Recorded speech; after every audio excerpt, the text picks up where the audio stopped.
Roll call. Palermo. Brennan. Festerson. Gray.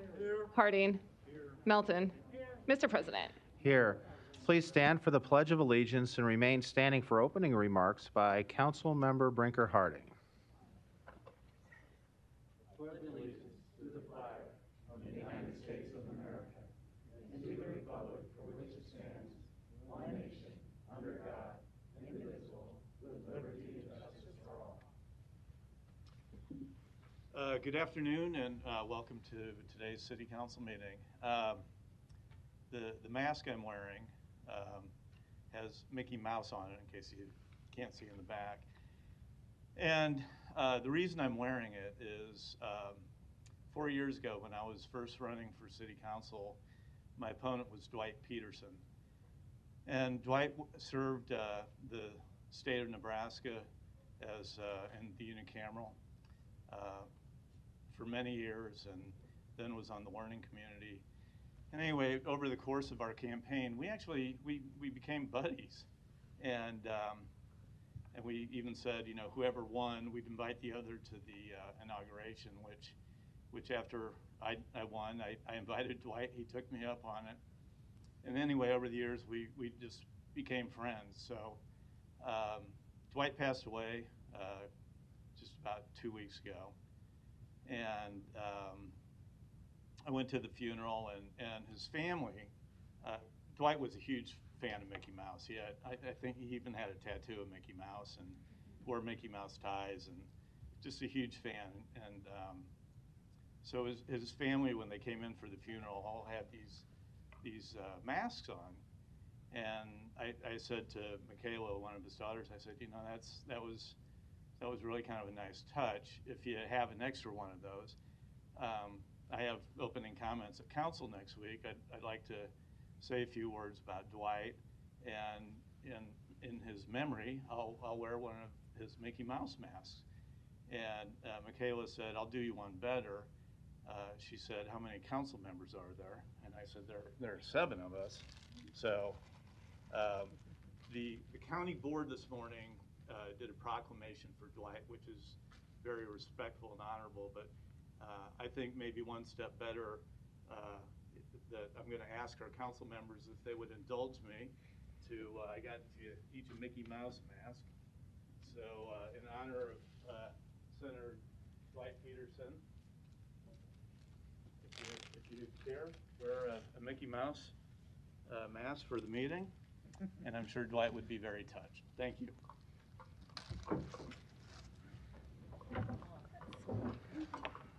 Thank you, Councilmember Harding. And as someone who knew Dwight very well, and your comments really provide good insight into what the character of the man. Us in the courthouse knew Dwight as someone who had an indelible spirit of optimism and belief that anyone who wanted to get sober, he'd work with you to try to get sober.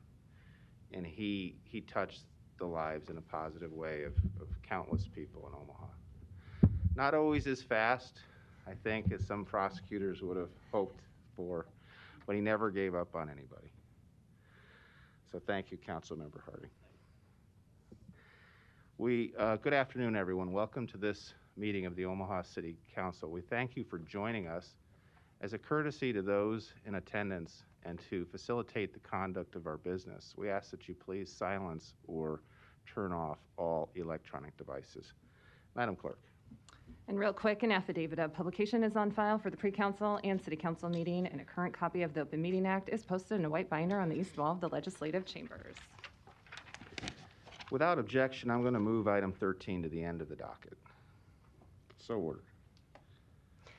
Items 6 and 7 relate to the same project and can be considered together for Omaha Box Building subdivision located south of 21st Street and Avenue J. Planning Board and Planning Department recommend approval.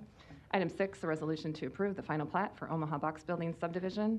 Item 7, a resolution to approve the Omaha Box Building subdivision agreement.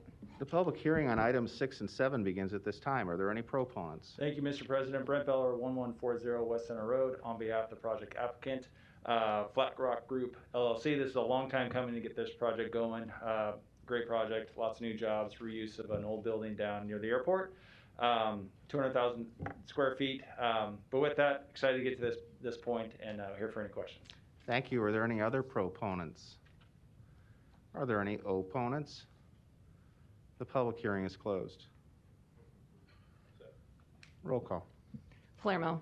Brennan. Festerson. Gray. Harding. Melton. Mr. President. Yes. Items 6 and 7 are approved, 7-0. Items 8 through 10 can be considered together for property located northwest of 33rd and Jones Streets. Planning Board and Planning Department recommend approval. Item 8, an ordinance to rezone this property from R7 District to TOD2 MUR District. Item 9, an ordinance to approve a PUR overlay district and a TOD2 MUR District. Item 10, an ordinance to repeal the ACI2 overlay district. 8 through 10, right? The public hearing on items 8 through 10 begin at this time. Are there any proponents? Thank you, Mr. President. Brent Beller, 1140 West Center Road, on behalf of the project applicant 33 Jones LLC. You may remember this project back in January. We were here. We had a healthy debate about TIF for this project. This is a new development on the corner of 33rd and Jones. Exciting for the city in that I believe this is the first TOD zoning that the city will be implementing if you all approve. But just a quick rehash: 55 market rate apartments, 47 one-bed, 8 two-bed. Again, utilizing the TOD zoning, we're pretty excited to get going on this. We think it'll be a great redevelopment for this area. And with that, we're here for any questions. Thank you. Are there any other proponents? Are there any opponents? The public hearing is closed. This is, I do believe you are correct, the first TOD overlay project. And if you believe in a sustainable Omaha, if you believe in projects that can increase the density to provide a lower cost of services per mile delivered by your city government, so that we can have a variety of different intensity of uses that people throughout our city enjoy, we need density like this in redevelopment in our urban core. And this is an example of one in very close proximity to mass transit routes. And it'll be a good project, so I'm pleased to support it. Roll call. Palermo. Yes. Brennan. Festerson. Yes. Gray. Harding. Yes. Melton. Mr. President. Yes. Motion passed, 7-0. Thank you. Items 11 and 12 can be considered together for property located northwest of Farnham and Beverly Drives. Planning Board and Planning Department recommend approval.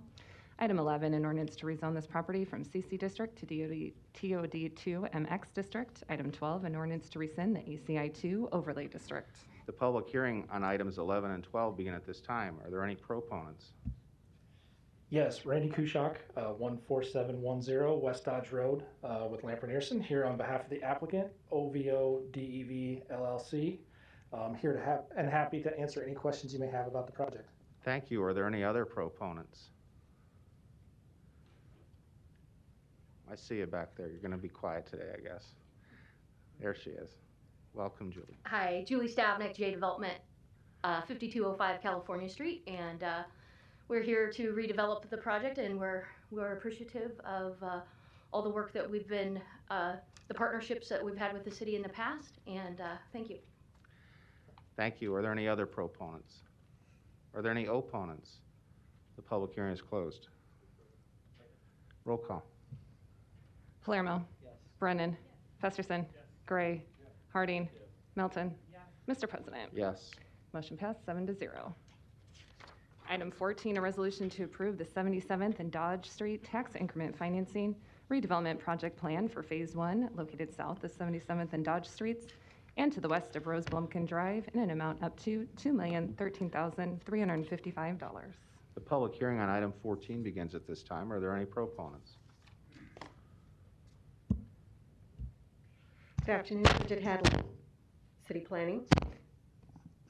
Before you is a redevelopment project that proposes a two-phased redevelopment. Phase 1 is what you see highlighted, shaded in blue.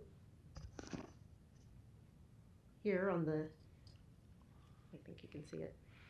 So here is Dodge Street to help orient you. Dodge Street here, 72nd Street is here, and this is Rose Blumkin Drive. And so this blue shaded area is Phase 1, about 7 acres, which is the subject site of this particular redevelopment project plan.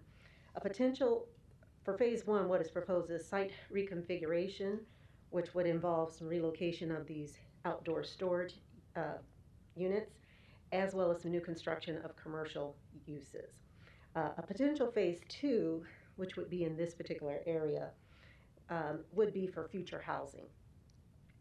This particular redevelopment, again, highlighted and shaded in the blue, makes complete use of the TIF for only public infrastructure work, ACI landscaping requirements, site preparation, and architectural and engineering fees. Some of the public infrastructure work will include public street expansion. So this area will receive almost a new street grid. There will be new streets added. This is, I believe, Douglas Street, and this is Harney Street, which will better connect to the Rose Blumpkin Drive. Storm sewer extensions, sanitary service outfall relocation, sanitary sewer, a 60-inch main relocation, sidewalk expansions, as well as ACI 2 landscaping. Also proposed, as mentioned earlier, there's new construction of commercial structures. So this structure here would be a proposed 80,000 square foot structure for floor and decors, retail services, and warehousing. This would be a new to market retail service. And then here are two additional lots that are proposed for quick service and or retail services. This project anticipates 55 new full and part-time jobs while retaining about 15 jobs. It proposes the use of just over $2 million in TIF, which is approximately 15% of the capital stack, for a project investment of approximately $13.6 million. It complies with the master plan by providing a dense network of street systems through street connections and extensions at Farnham Street, as well as along 77th Street. It has received TIF committee approval and planning board recommendation for approval. There will be a final plat that will come back before you for this project in the coming weeks. The attorney representing the owner, 121 Acquisition Company, is here, and with that I'd ask for your approval. Thank you. Are there any other proponents? And I'll leave this up. Here's a rendering of the floor and decor site. Thank you, Mr. President. Last time, Brent Beller, 1140 West Center Road, on behalf of the applicant 121 Acquisition Company. Thank you, Bridget. I wanted to highlight just a couple things because with every TIF project, I always want to make sure that at least when I'm presenting, we always specify the benefits as TIF as an incentive for our city and how it helps projects like this and other projects grow. So as Bridget alluded to, there's $12.5 million of what we traditionally call TIF eligible expenditures. Of that 12.5, there's $2.6 million of true public infrastructure. These are improvements that we have to install to make a project like this feasible, and of which we're only asking for $2 million of TIF to offset those public improvements. But for example, there is a 60-inch sanitary sewer that actually dissects this property. That sanitary sewer alone costs $1.2 million. So to make this all feasible, we're actually relocating that sewer line to the west. There's $700,000 of grade we have to bring in to bring this site out of the flood fringe. There's $150,000 of water utility extensions. There's $250,000 of storm sewer extensions. That's not even touching, as Bridget alluded to, the street grid that the developer is paying for privately. So I only mention that because oftentimes TIF comes under fire for just a lot of misnomers. But here is a project that checks every single box, and it's why we have TIF, and it's why it's a valuable tool for our city and our state alike. So with that, here for any questions as well, and we appreciate your consideration. Thank you. Are there any other proponents? Are there any opponents? The public hearing is closed. Roll call. Palermo. Yes. Brennan. Yes. Festerson. Yes. Gray. Yes. Harding. Yes. Melton. Yes. Mr. President. Yes. Motion passed 7-0. Item 15, a resolution to approve the 27 Leavenworth tax increment financing redevelopment project plan for the location as listed on the agenda in an amount up to $1,877,712. The public hearing on item 15 begins at this time. Mr. Seaton, is this the affordable housing? Yes, Opposed? good afternoon. Don Seaton, Omaha City Planning. On behalf of the project, 27 Leavenworth Apartments. The site is an assemblage of 4 parcels on Leavenworth. See the freeway here. Leavenworth just a couple blocks east. It's a site that's probably most famous for a food truck that apparently is very popular. This is an affordable housing project. New construction, 5 stories, about 134 units, be about 86 parking stalls. Developer is Neeraj Agarwal. We have a rendering of the project. This one will also be looking for TOD zoning. There are design requirements to go with TOD. So what you're seeing here is a concept plan. The final product will probably appear a little different. But they're working with our urban design team. Project investment is a little more than $26 million. They're asking for $1,877,712 in TIF support, and we ask for your approval. Thank you. Are there any other proponents? Glad you're here, Mr. Agarwal. Welcome. Thank you. Neeraj Agarwal for the developer and owner, 3814 Farnham Street, Omaha, Nebraska. So as you know, this is an affordable housing project, and we're personally excited having done a fair amount of affordable housing in Omaha. We're looking forward to do one of the few ones you'll see in the Midtown and downtown core area, and our goal is kind of going forward to do a lot more in the urban core. We think there's a big need for affordable housing in centrally located areas like downtown and Midtown Omaha. What you see here, we actually do have updated rendering where we've added additional brick. As Don mentioned, there are design requirements based on location. Swap that out. So the goal here is to, of course, comply with ACI requirements, and we did receive feedback from the city recently. So our team at BVH is working with the city to respond to comments on exterior materials, parking, bicycle requirements. I mean, given this is affordable housing, there's always an uphill battle to meet exterior design requirements, but we're fully committed to making sure that the project looks more in line with a standard market rate project. It's really a mix of 134 units, 1 and 2 bedrooms, with garage parking and surface parking close to 1-to-1, which is always our goal in kind of an urban environment. But the goal, candidly, is to push forward with financing and entitlements and start construction ideally in October. We're anticipating approximately 16 months to complete construction. But again, we're, I guess, excited to finally be doing an affordable housing project in Midtown Omaha. After doing a lot of market rate projects in the Blackstone, it's nice to switch it up and add something that's a bit more affordable and in line with low to moderate income needs for sure. Thank you. Thank you. Are there any other proponents? Are there any opponents? Public hearing is closed. Councilmember Festerson, you're recognized. President, Mr. Agarwal, just a couple of questions for you. I'm supportive of this project, of course, and pleased to see it. As I've talked about from this diocese before, the planning committee of the city council is looking into our options on tax increment financing policy to encourage more projects like this, either to incent or require. And I think what we're finding is we are able to do that, and we do have a lot of potential options to pursue in that respect. And there may be other city financing that's part of that picture too, to help encourage projects like this throughout the city. In looking at your project, so it's 134 units, all affordable. And although we have had a number of projects recently that have a portion affordable, I don't recall one recently that's entirely affordable housing. So I commend you on that. And looking at your capital stack, there's TIF, of course, but a much larger component of your capital financing is actually the low income tax credit, right? Correct, yeah, absolutely. And that's what makes a project like this possible, it seems to me, by looking at your finances, an accurate statement.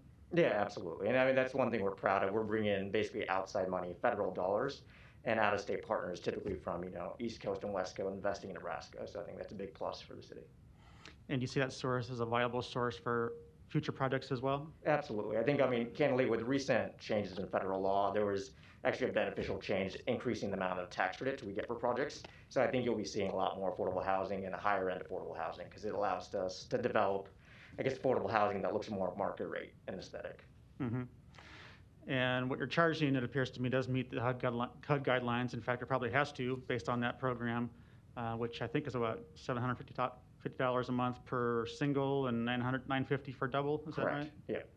Okay, good. we'll look forward to engaging you on this project, but also this future discussion about how we can encourage these things with all developers in the community.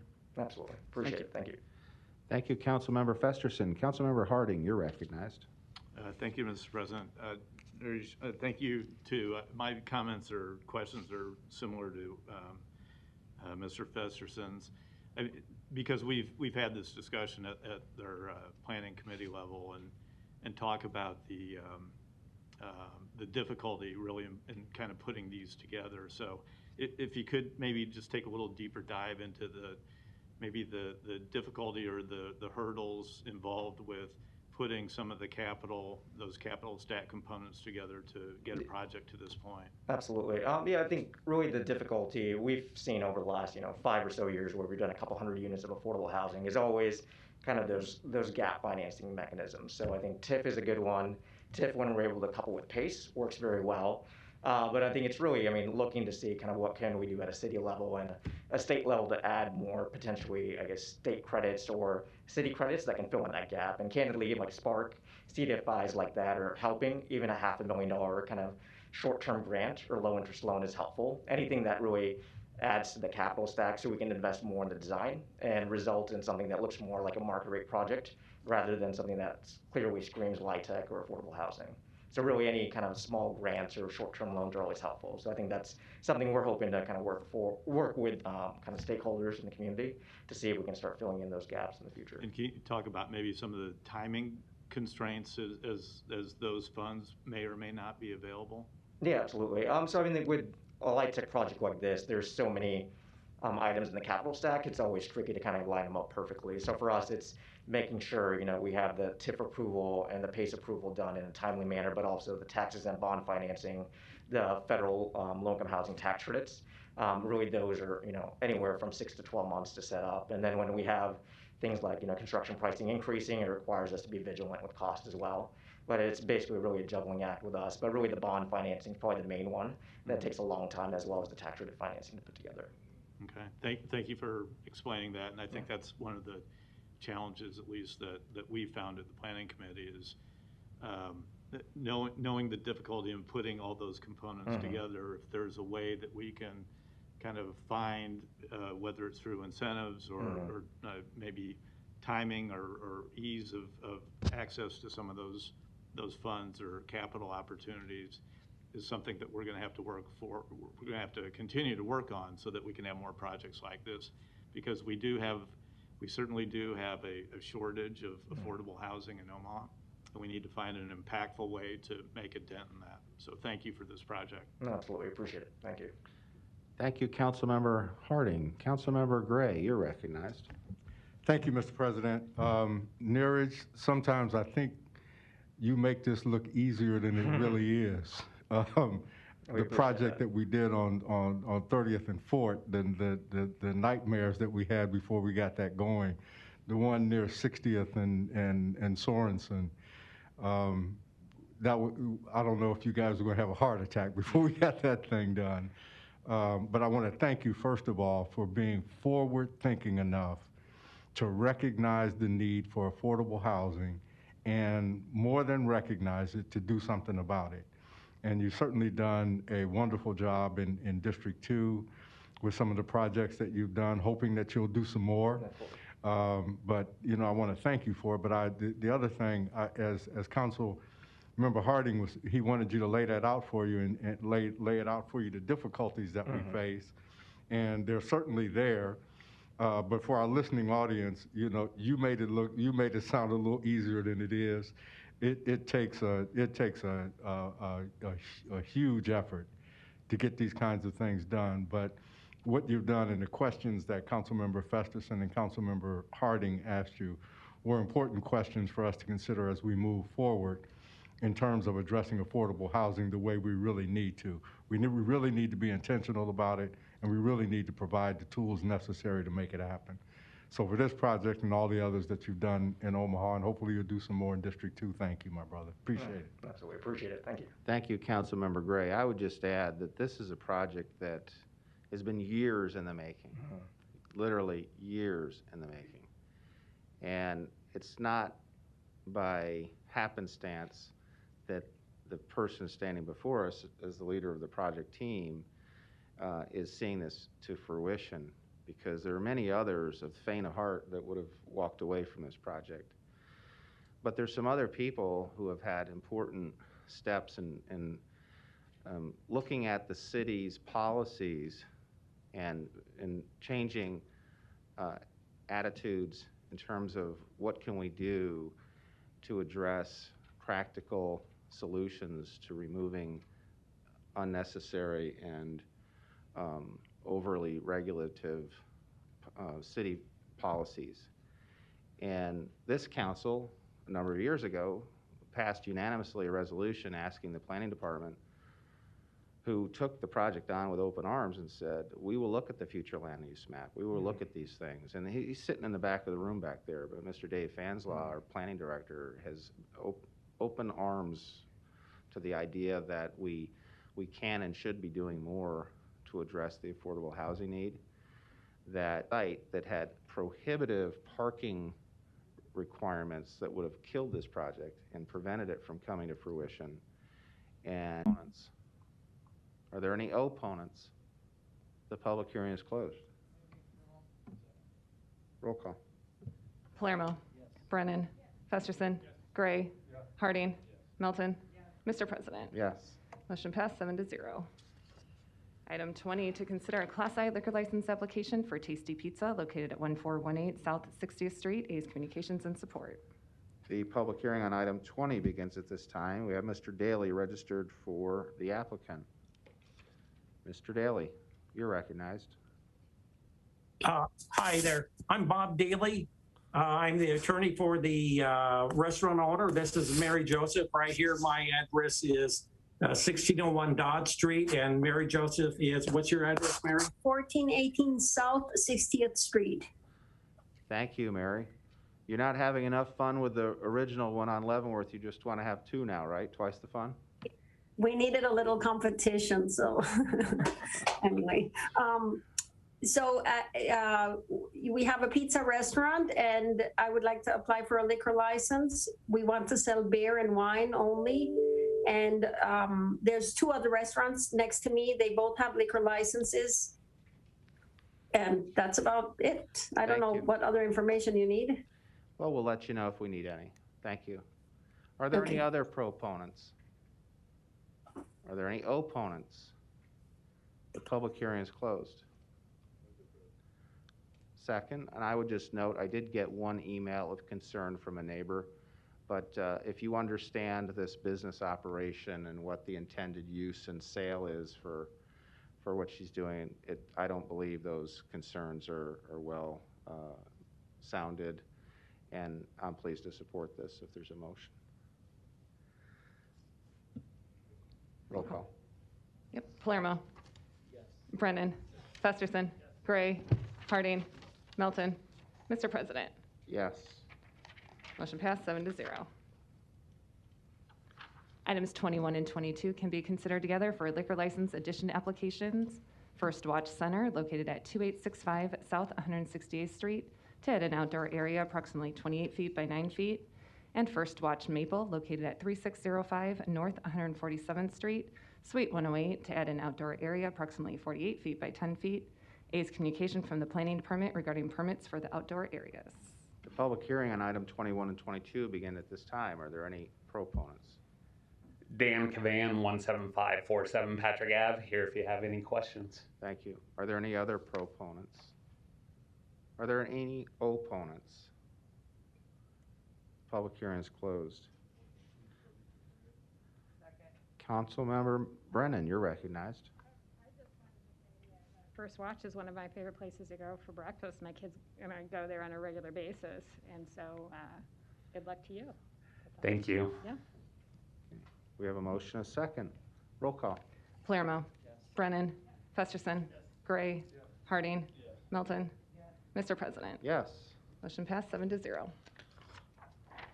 Item 23, to consider a liquor license addition application for Infusion Brewing Company, located at 6271 South 118th Street, to add an outdoor area approximately 20 feet by 30 feet. A's communication from the Planning Department regarding permits for the outdoor area. B's communications in opposition. Public hearing on item 23 begins at this time. Welcome, Mr. Barbarek. Hello.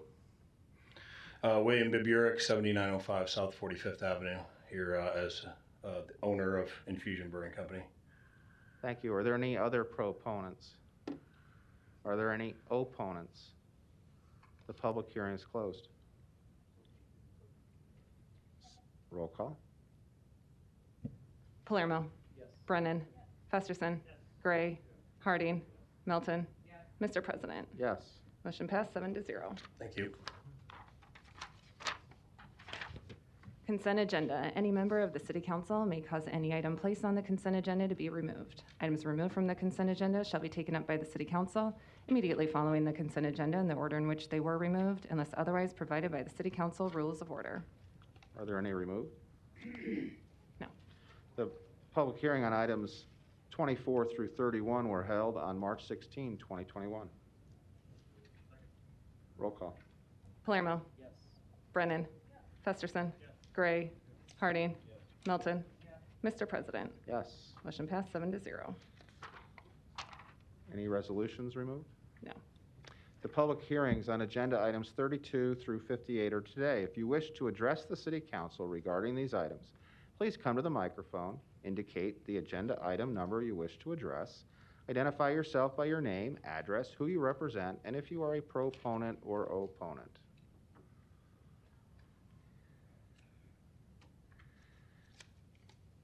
Anyone else in the chamber before I go to the video? Okay, we'll go to Douglas Rhodes on item 32. Mr. Rhodes, I presume you're available to answer any questions?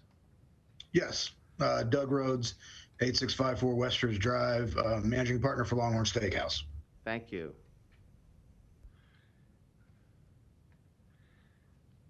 Public hearing's closed.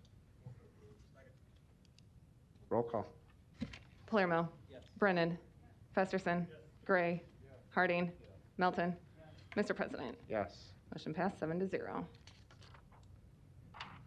Item 59, an ordinance to acquire private property for the North Downtown Riverfront Pedestrian Connector Project.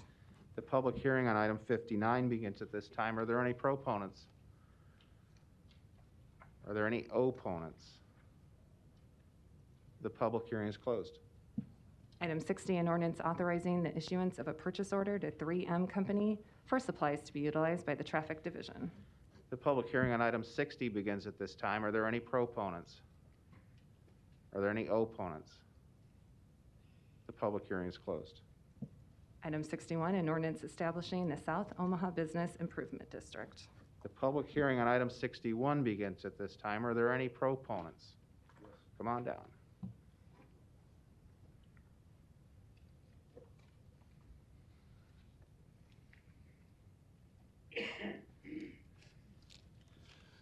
Good afternoon, council members. My name is George Huffaker. I reside at 5026 South 23rd Street. I believe I'm a proponent for this ordinance in behalf that I've been a resident adjoining the South Omaha Business District for over 40 years. I do have a few issues. I know 24th Street is quite beautiful. I've been very happy with the past few years of some improvements and things down there. But I know we're looking for apparently ability to have special assessments for certain projects down there. And I'd like to make sure that some of the projects cover some of the issues that I suffer from adjoining commercial property. I'm viewing from my yard down along this back corridor of 24th Street. I have to police my yard every day, and yet I'm lucky if I get once a year to keep up with this. I do my best to clean up what I can, but you can see this is not my trash. And so I'd like to make sure that if there's any special assessments or things that go along, or special projects, that we kind of take the time to look on the backside of this corridor. I'll also show here some good South Omaha improvement. But I kind of feel this is probably this flat work cement been done probably without a permit. I say that because they excavated some of my retaining wall, but nothing's been done to stabilize it. So I just want to make sure that you're aware of some of the improvements that's going on down there and some of the needs that need to be addressed. With that being said, if you're able to help me with any of this, I'm all for it. Thank you for your time. Thank you, and before you leave, one of our staff members will meet you at the back door Sure. to get your information so that You bet. appropriate city people can follow up with you. I wish everybody the best and have a great, blessed Easter as it comes upon us. Thank you. Thank you. Are there any other proponents? Luis Jimenez, 3306 Birch Street. Just want to be in support for the record. Here is the proposed boundaries for the Business Improvement District. It goes from K Street to the north down to just past Q Street, and then the interstate to the west, and 23rd Street to the east. And I'm in support. Thank you. Are there any other proponents? Are there any opponents? Come on down. Provide your name, your address, and the basis of your opposition, please. First of all, I apologize for not taking my hat off during the Pledge of Allegiance. First time I ever did that. Bernard Tompkins, 4811 South 24th Street. And the reason I'm concerned about this is because a number of years ago I paid $10,000 to $20,000 in special taxes to get the parking lot at 24th and N with an ingress, egress, and years later, surreptitiously, the city took away the ingress and egress based on safety, and I think that was something they thought of and couldn't think of anything else. But on that note, now I moved to this day, and it shows the first year $30,000. Who knows what the fourth year, fifth year might be? It could be $100,000. There's no cap on what the city will be allowed to spend. And therefore, in a case like this, you would end up hurting small business, let alone the property owners. And as a council, you'd be raising taxes during the pandemic on small business and property owners. And therefore, this is not the time to raise taxes by the city council or the mayor Stauffer, one or the other. And I want to thank you for your time. Thank you. Are there any other opponents? Seeing none, can we have Mr. Bernard Indenbosch, the Deputy City Attorney, to explain how the BID budgeting, planning, and expenditures and caps works? You've done every one of the BIDs in the city. Is that correct, Mr. Inbosch? At least all the ones that have been created in the last 20 years. So, Bernard Indenbosch, Deputy City Attorney. I guess I want to make clear, first of all, I'll address the budget question in a moment. The purpose of a business improvement district is to allow some level of self-determination by people in a neighborhood. If there are projects that they want to do above and beyond what the city is going to do as part of its normal function, it's a tool that allows for that. And the effort in South Omaha has been, it started up about 5 years ago, and then it kind of died after a couple of years, and then this restarted effort in the last year has been an effort to do exactly that. So the projects that we're talking about are projects above and beyond what the taxpayer, what your taxes will pay for. The board of the Business Improvement District will decide what needs to be done. In public meetings, right? In public meetings, and that's kind of purpose here is the Business Improvement District doesn't occur without your assent by approval of an ordinance. And then what the city's involvement is from this point forward is we will pay the expenses. And then at the end of each year, we send out bills to people apportioned pursuant to how the ordinance establishes it. And there is no question that the initial budget for this particular business improvement district is $30,000. There is a cap in the ordinance that allows that budget to increase up to 5% per year. So that's The idea that it might explode in year 2 or 3 isn't going to be permitted by purposes of this particular ordinance. But again, the budget is set at public meeting, and any adjustments they annually submit, the board decides at public meeting, right? The board will have public meetings. They'll discuss the projects and the budget. Whether they adopt a formal budget is going to be their mechanical things, but the reality is what they're authorized under this ordinance is capped, starts at 30,000, grows 5% per year. Point out one other thing there is in this particular ordinance. It will expire at the end of 2025, so this is an opportunity to see if it works. If in order for this business improvement district to continue beyond 2025, you'll have to return to this council. The same notice will go out to everybody in the neighborhood, and another ordinance would have to be adopted. Thank you. Kind of like what happened in Blackstone. There were some skeptics that didn't believe that that would work there, right? It's been, downtown was the first one that had a cap. Blackstone has had a cap. North 24th Street has a cap. It's fairly common for a new one. Dundee and Benson go back to the 80s and 90s, so that we didn't have as much skepticism there. But quite frankly, every business improvement district other than those two started off with a limitation on its term. All right. Thank you, Mr. Endenbosch. I thought with your institutional knowledge and hands-on experience, it might benefit to have that as a part of the public hearing. The public hearing is now closed. We'll call on Vice President Palermo, Representative South Omaha. Yes, thank you, Mr. President. And I appreciate everybody being here in opposition, those that are, and those that are in favor as well, which we have a few people here that didn't come down, but they are in favor of this project. As I said earlier, I won't say finally, but I'll say it's about time. We can't talk about Omaha without mentioning South Omaha, especially this corridor along 24th Street and the beauty it provides, the diversity it provides, the jobs it provides for the city. It's the destination.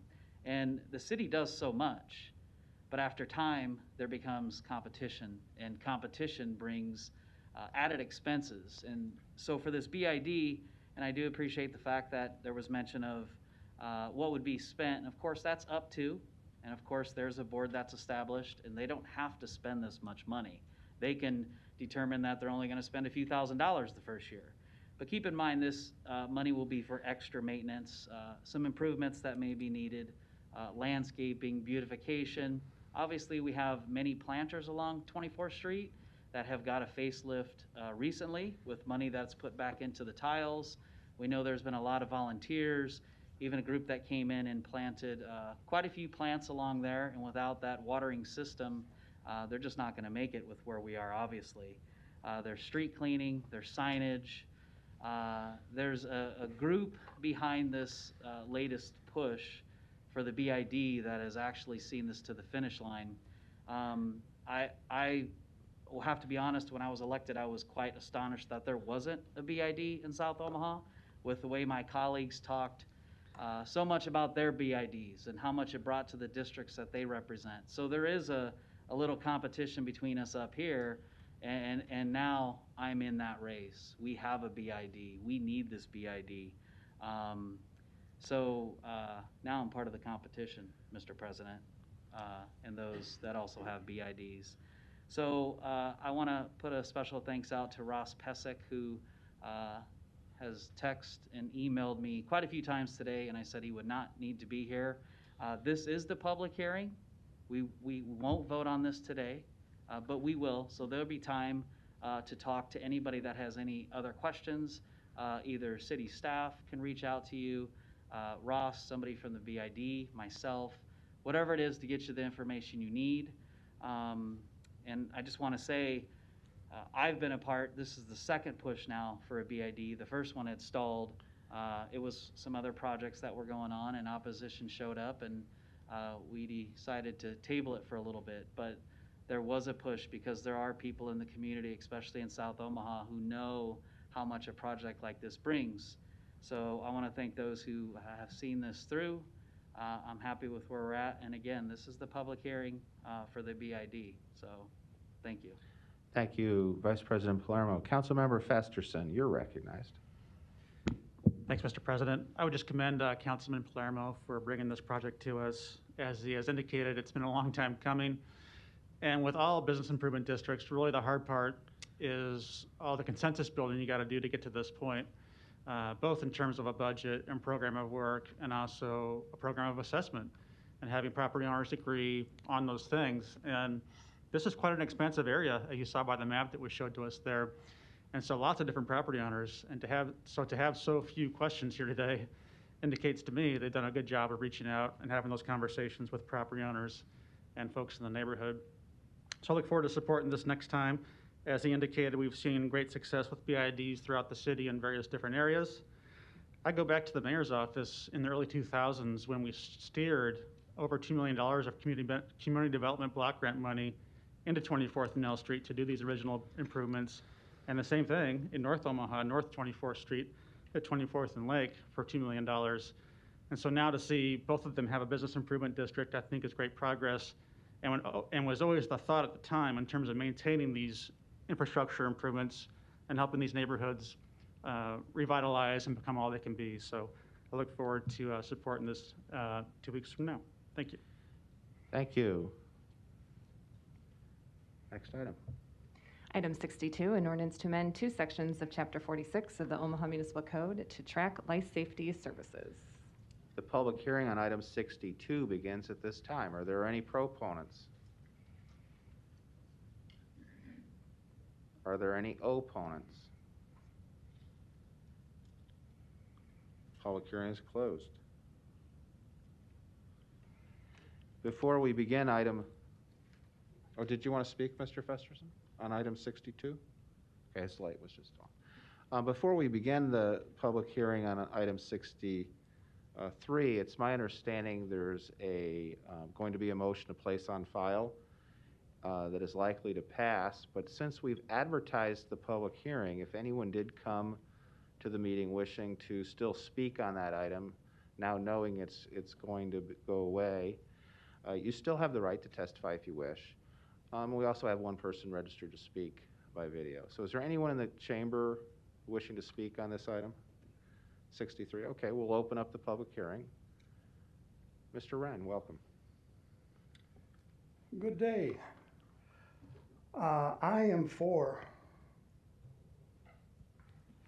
the 6% to put a subordinate underneath the chief or the associate. Take some pressure off them. You never know if something's... Mr. Wren, Yes. It's been a little while, but you have to give us your name and address. Even though I know who you are, the clerk knows who you are, we still have to have it in the record. That can be good, bad, or indifferent to this Irish Catholic boy. Another time and place. Patrick Wren. I'm at 4903 California Street, Omaha, Nebraska, over in Dundee. Okay? All right. It's probably a good idea to get this thing pushed through. Why am I here? I belong to a group. We've been together now for over 15 years. We get together at least once a month. We discuss different issues, drink a little beer. Sometimes we go dancing. But I consider them to be a pretty sharp group. And a couple ideas came up with this that might be of interest to the council. And I'm not here to be flippant. But we've done our homework, and here's what I'm going to say. Okay. Let's put this person into play, give them the 6%. It's going to put more pressure on the pension system. It may not be much, but it's another step to where the city's going to have to pay more money. It's basic math to this individual when they decide to retire. Why am I standing here? Okay. It is a fact that Standard & Poor's, Phelps, Moody's, Best, Weiss made it clear to the city that you're not putting enough money into that pension plan. Now, whether that's the case or not, please don't shove it back into my face. But these are rating agencies, and they've done their homework.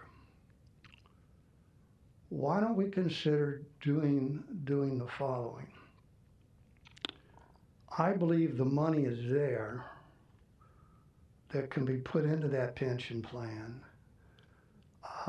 to bring us up from a AA rating to a AAA. Now bear with me. If we do that, when we go to borrow money, our credit goes up and it doesn't cost us as much to borrow those dollars. $200 million for the streets. I still don't know what that's going to cost us, but basic common sense tells us that it's going to cost us more than if with a AA rating than with a AAA. Okay, so where do we get the money to do that? Well, there's a couple places. We've got a restaurant tax that was passed. Mr. Wren, your time's expired. You're always welcome to submit written remarks. Thank you for coming. I will sit down, but there used to be 5 minutes. Why is it now 3? The rule is 3 minutes. Excuse me? The rule is 3 minutes, but thank you. Why is it 3 and not 5? You're always welcome to submit ideas in writing. Yes, but Chris, you don't answer your phone. I'm going to have to ask and I you. know that from a fact. I'm going to have to ask you to sit down. Thank you. Are there any other people wishing to testify as proponents who came to the meeting on this item? Are there any opponents on this item in the chamber? Okay, we'll move to Mr. Carney. Oh, Luis. Thank you, Mr. President. Louis Timenez, 3306 Birch Street. I want to show you guys the ordinance that's being proposed. I heard that part. I actually heard it 2 times today, and it is being proposed.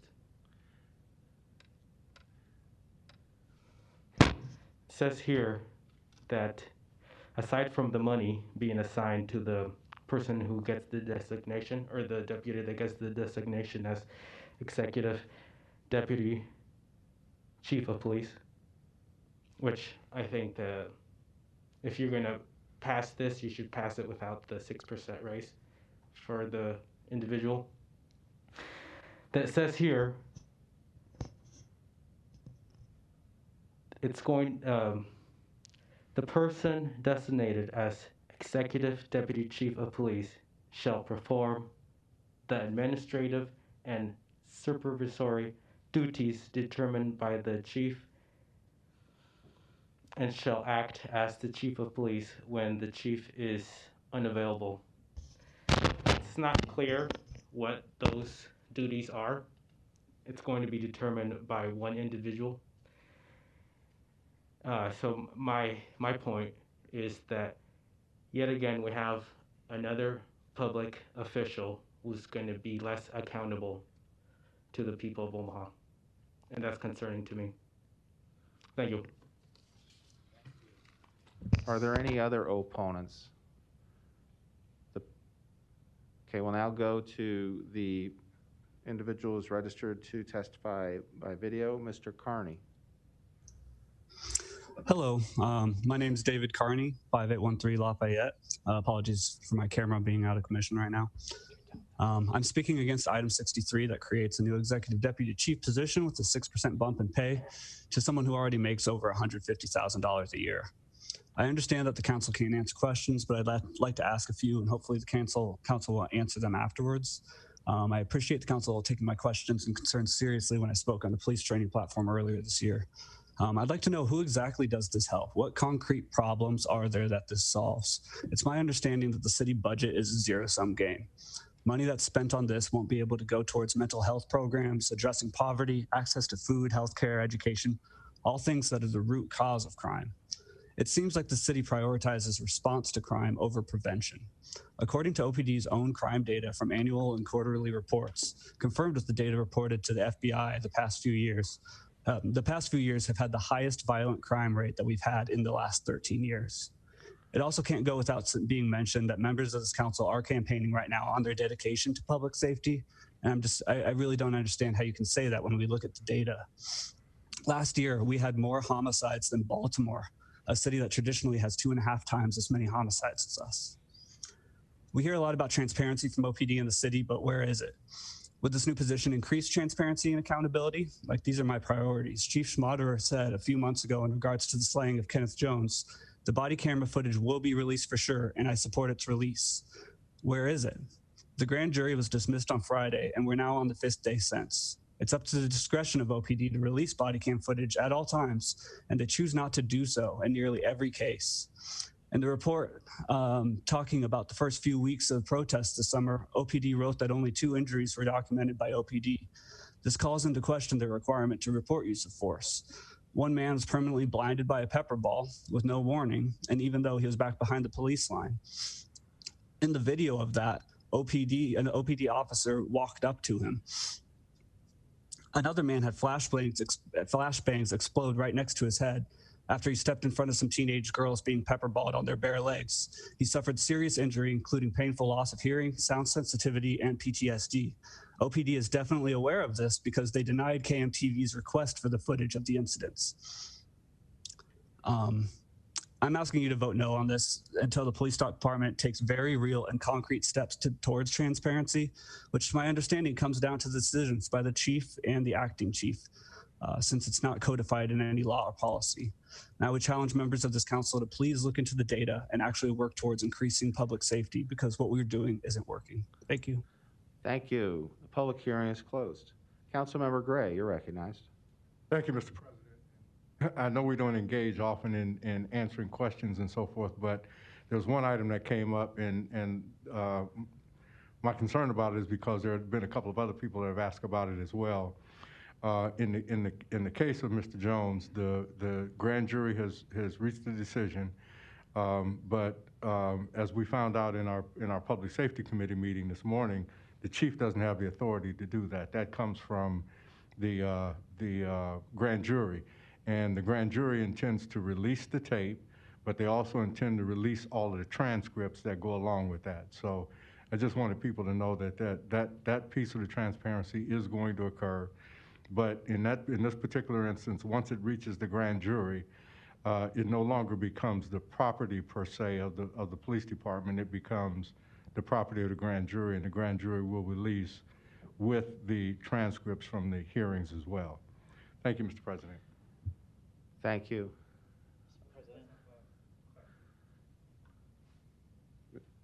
Mr. Vice President? No.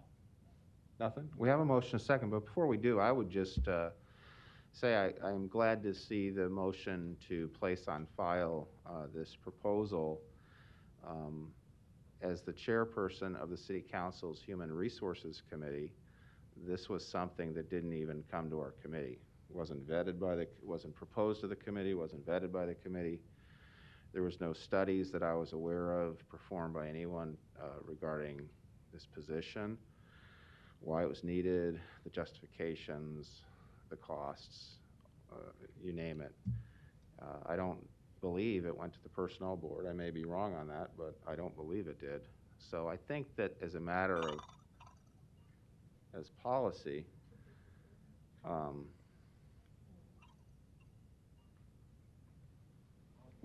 it's not our usual culprit. It's unplugged, just for the record.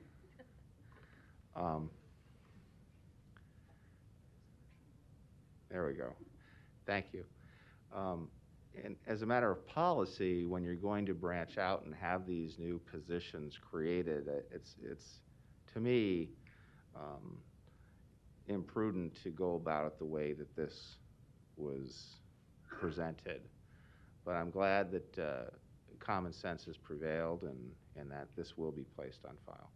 So we have a motion, a second. Roll call. Palermo. Yes. Brennan. Yes. Festerson. Yes. Gray. Yes. Harding. Yes. Melton. Yes. Mr. President. Yes. Motion passed 7-0. Item 64, an ordinance approving the Elkhorn Landing Tax Increment Financing Redevelopment Agreement in an amount up to $985,609. The public hearing on item 64 begins at this time. Are there any proponents? Yes, good afternoon. Don Seaton, Omaha City Planning. On behalf of the project, I'm here to answer any questions, and the project has an applicant's representative as well. Thank you.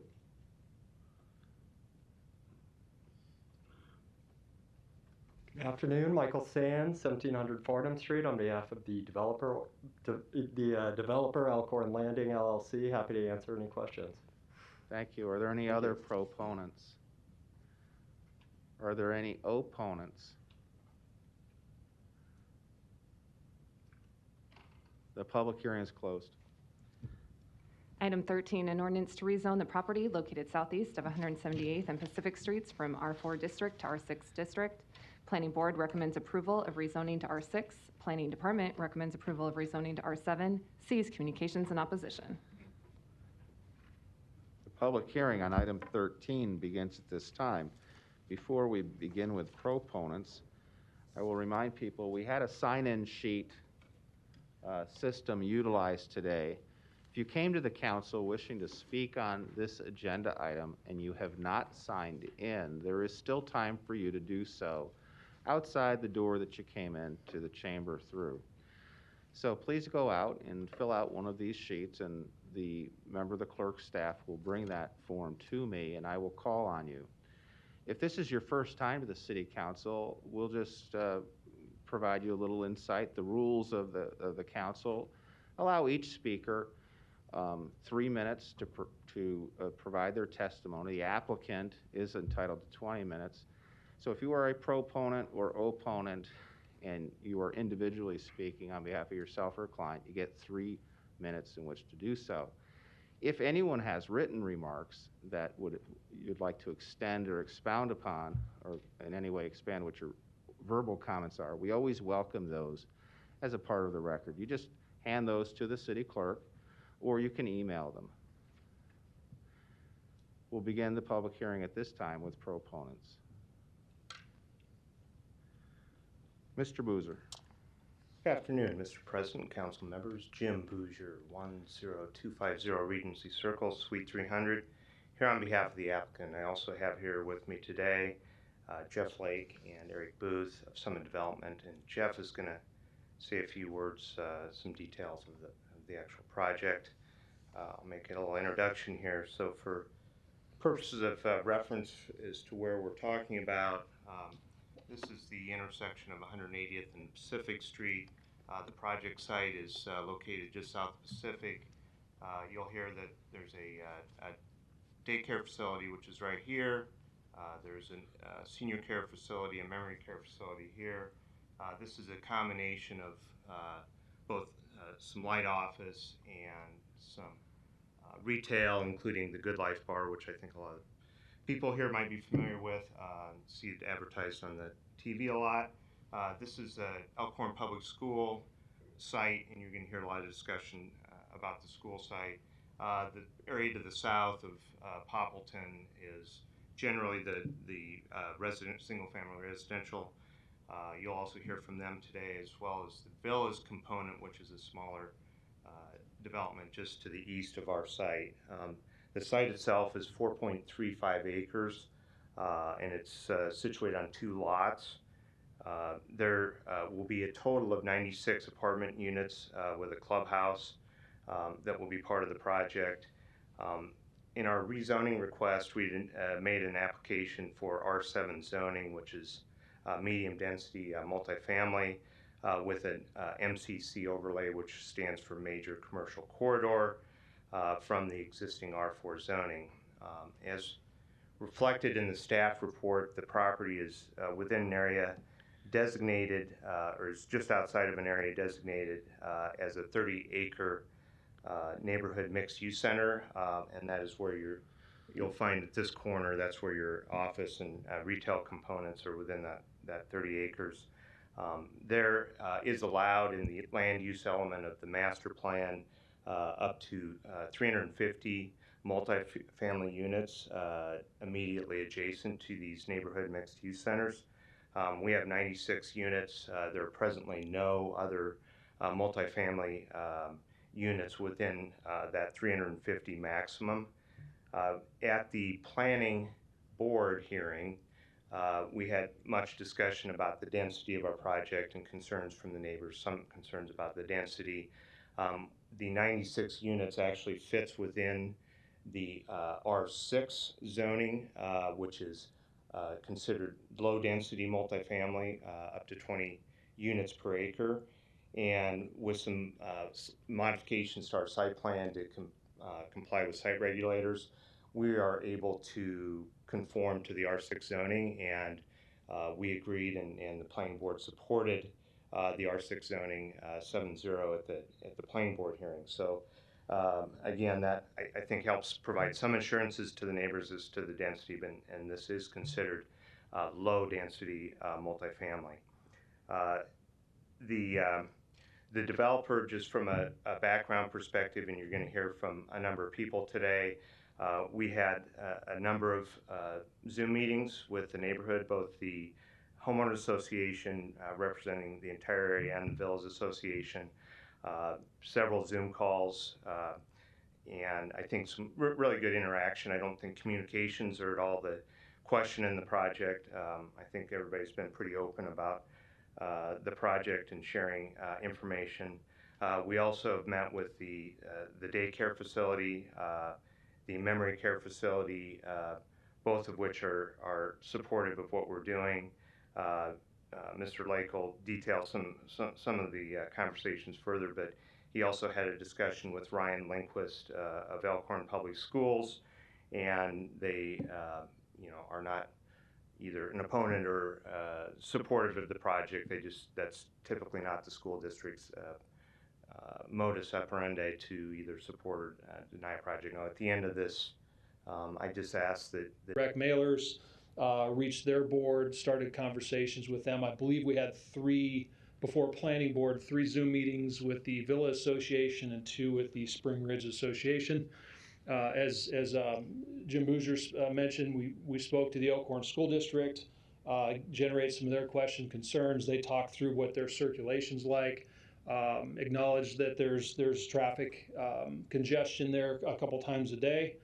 And they also had commented that they don't typically get into land use discussions. Their job is to educate students. So appreciated the heads up, but weren't going to speak one way or the other on behalf of the project. Those were a summary of some of the conversations we had with those parties.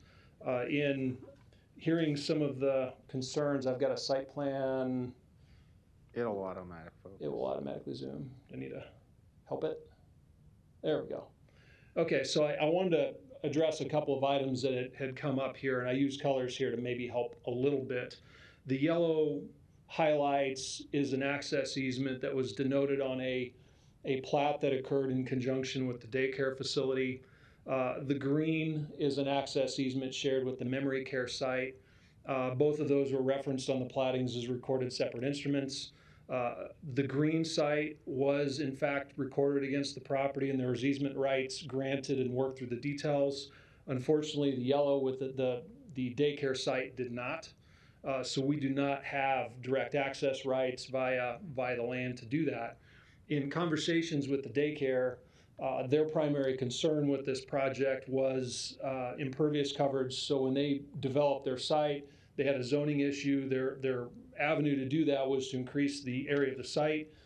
They barely met that requirement. Adding this paving would pull them in non-compliance with zoning regulators. So I believe they came on planning board and spoke as a proponent of this project, subject to that access drive not being in place. So our plan had adapted. We currently are showing 2 access points, one off of Poppleton, shared with the memory care, and then one off of 178th Street, just south of Pacific, across from the existing commercial access drive. A couple of other items that we'd heard through conversations were concerns about drainage. It's a little hard to see, but there's a large storm sewer line that serves everything to the north side of the Pacific going through our site. We have adjusted our site plan. We used to have parking in this location, and our clubhouse was oriented so the doors face south. In conjunction with conversations predominantly with the villas and with the memory care facility, we have turned that clubhouse and we have moved it further north away from Poppleton. And we've also opened up additional area here, the blue space, for stormwater detention. We are required to follow city ordinances, go through public works for approval of all of the drainage. That drainage is a no net increase in a 210 and 100-year storm, which I'm sure you've heard of. Again, we've got to get that approved by the city before we can obtain permits. I wanted to share just a little bit here on the units proposed. Is there a zoom? Let's see. Yeah, it's on here. top. There you go. All right, learned something today. Okay, our mixture of units, 96 units. Of those, we have 12 studios, 44 one-bedrooms, 36 two-bedrooms, and 4 three-bedrooms. The average for all of those in square footage is 841 square feet. Average rent is proposed around $1.30 a square foot, or average rent for those units just under $1,100. And then lastly, I'll show you where we're at with building designs and elevations. Zoom back out. This is a evolving process. We've shown something very similar to this to the neighbors. There was some concern about what this looks like. We have 3 predominant materials on the building. I do have Patrick Sloggy with Sloggy Architects here as well if there's any more specific concerns. I'm not an architect, I'm an engineer, so I struggle a little bit with this part. However, it's predominantly the 3 materials are brick, stucco or ephes, and siding. And those 3 materials are very similar to what we've seen in the surrounding neighborhoods. The north elevation along Pacific, it's 3-story product. This is what that will look like. Different materials undulating throughout. The south is the middle direction that is facing towards Poppleton. And then the side elevations, you'll see those depicted. So that's where we're at right now in our design. We do have an MCC overlay, so these do have to be reviewed by urban design in the planning department. That's primary materials, 50% on all sides. We believe this You've design... got about a minute left on your time. Okay, very good. We do believe it meets those requirements. And with that, I will answer any questions you might have. Thank you. We have another proponent, Mr. Morgan. Did you wish to speak? I think he was more there if there were specific questions. Eric Williams, registered to speak. Mr. And Eric's with Olson Associates, our engineer on the project, and if there were specific engineering-related questions, he was available. Well, why don't you stay close? We're going to move to the opponents. We'll begin with Mr. Healy, Dave Healy. Hi, can you hear me? Yes, your name, address, and then your testimony, please. Hi, my name is Dave Healy. I'm at 17226 Pierce Street. I apologize, I'm picking up my children. I just wanted to bring it to the city's attention that the traffic on 178th, where this is proposed for an entrance to this apartment complex, the traffic right there is a hazard already, especially during school time. And I'm afraid with the increased traffic, there's just going to be a horrible accident someday. And so hopefully the city will consider that, along with Elkhorn Ridge Elementary and Elkhorn Ridge Middle School are already overcrowded. And I think that this will bring more people in there. Thank you. Thank you. Nancy Peters, you're next.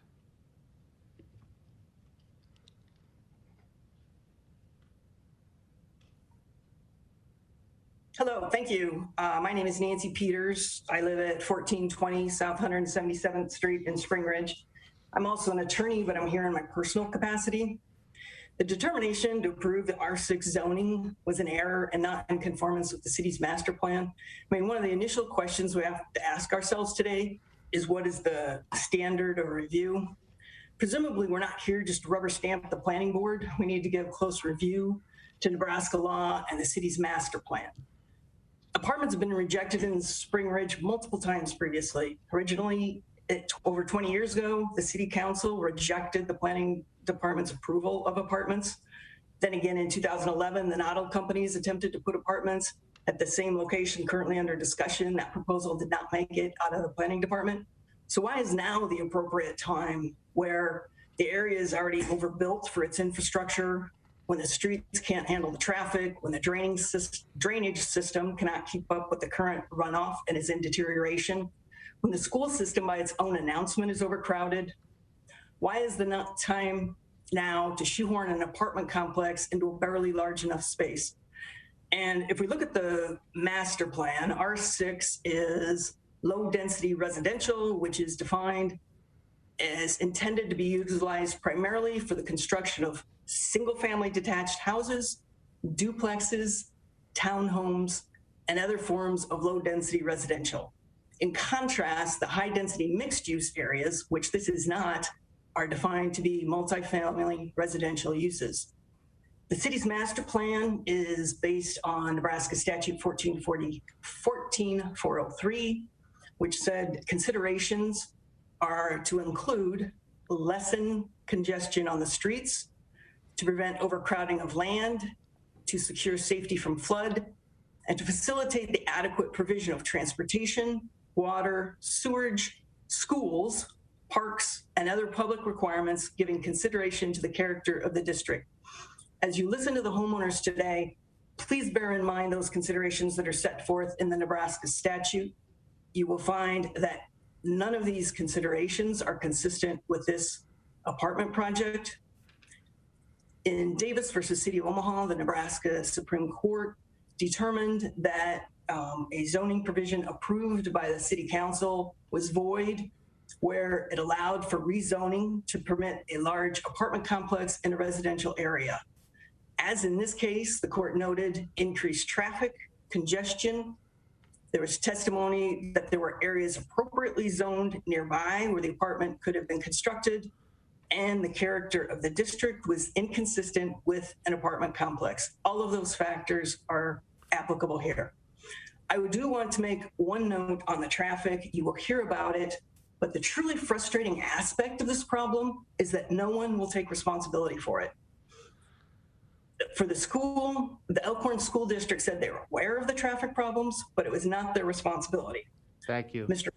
Your time's expired. You're always welcome to submit additional comments in writing. Okay, thank you. Thank you. We'll now proceed. We have no more registrants by video. We'll now proceed to those who are in the chambers. We have Mr. Michael Matukowicz, attorney. Welcome. Thank you, Mr. President. Michael Matukowicz and Hattie Miller appearing on behalf of Robert Moyle, who lives at 1414 South 177th Street, and David Peters, who's Nancy Peters' husband, with Nancy, 1420 South 177th Street. Did your partner wish to speak too? She's not going to speak, but what she's going to hand you right now is the neighbors have generated 430 signatures in the neighborhood in opposition to this project. It's from the neighborhood and the surrounding neighborhood, so 430 Omaha residents who reject this plan.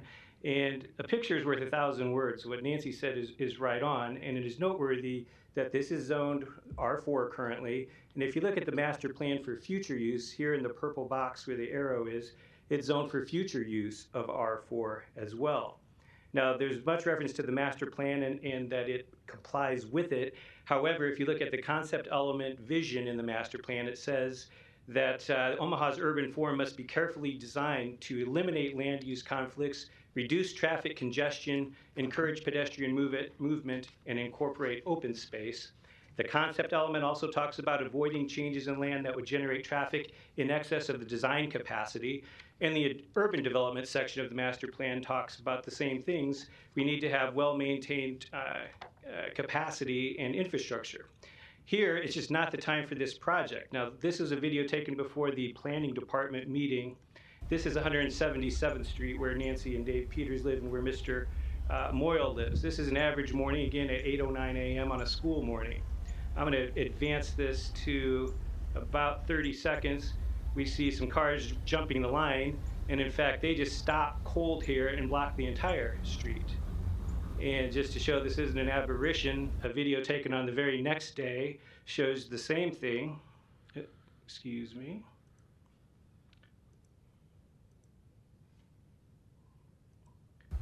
And I'm going to jump ahead here to 30 seconds. We see a Range Rover jumping the line, going pretty fast again. This is a mess. This is a parking lot every morning. This was just yesterday, March 29th at 5:45. This should be the tail end of rush hour. This is going southbound off of 180th towards Pacific. So this is 180th Street going towards Pacific. We're lined up. This street right here is Harney Street that I'm showing you right here. So we're just south of south of Dodge. That's at 545. Another picture of the same. Here is a drone footage that was actually just taken this morning. This shows the other direction. This is going westbound on Pacific Street towards 180th. Again, look at the traffic backed up. This is this morning at about between 8 and 9 a.m. And there's only single lanes here. This is the same way, but they're going down here is westbound, same. Next, I'm going to show the school in the morning one more time. The point is, you'll see this is a 2-lane road being used by 3. The point is, this is not the right time for this project. At planning, they said that there's a future plan to widen 180th and Pacific to 4 lanes or 2 lanes on each side. Until that's done, this project is not ripe. It simply is going to cause a disaster. It's already a very difficult area with traffic, and we respectfully request that the council deny this ordinance and the zoning change. Thank you. Our next speaker is Margaret Von Tussel, or Von Tersch.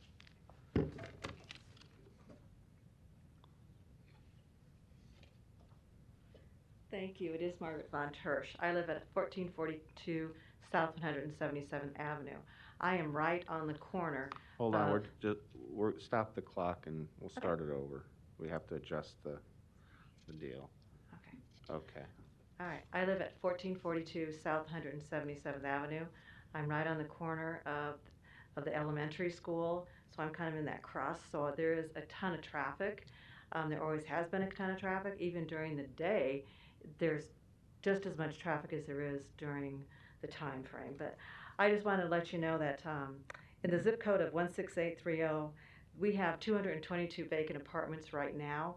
We certainly do not need any more apartment complexes, especially not 96 units. That's just going to create a lot of chaos in our area as far as all of us residents are concerned. Nobody, Mr. Lake had said they did some calling. I don't remember ever getting a call from anybody asking us what our thoughts were on any of this.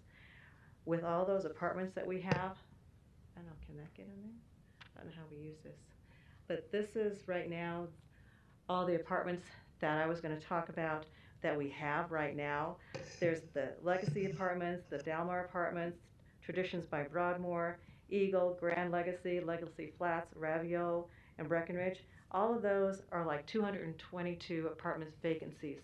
We certainly don't need any more. I think what we do need to have is some single-family residents. As stated, we are in a shortage, so why don't we try to work with a developer and try to get some very nice villas put in, or some different single-family residents. We all know something's going to be there, but we certainly don't need 96 apartment complexes. That's our units. That's just ridiculous. So that's all I have to say. Thank you. Sheila McNeil.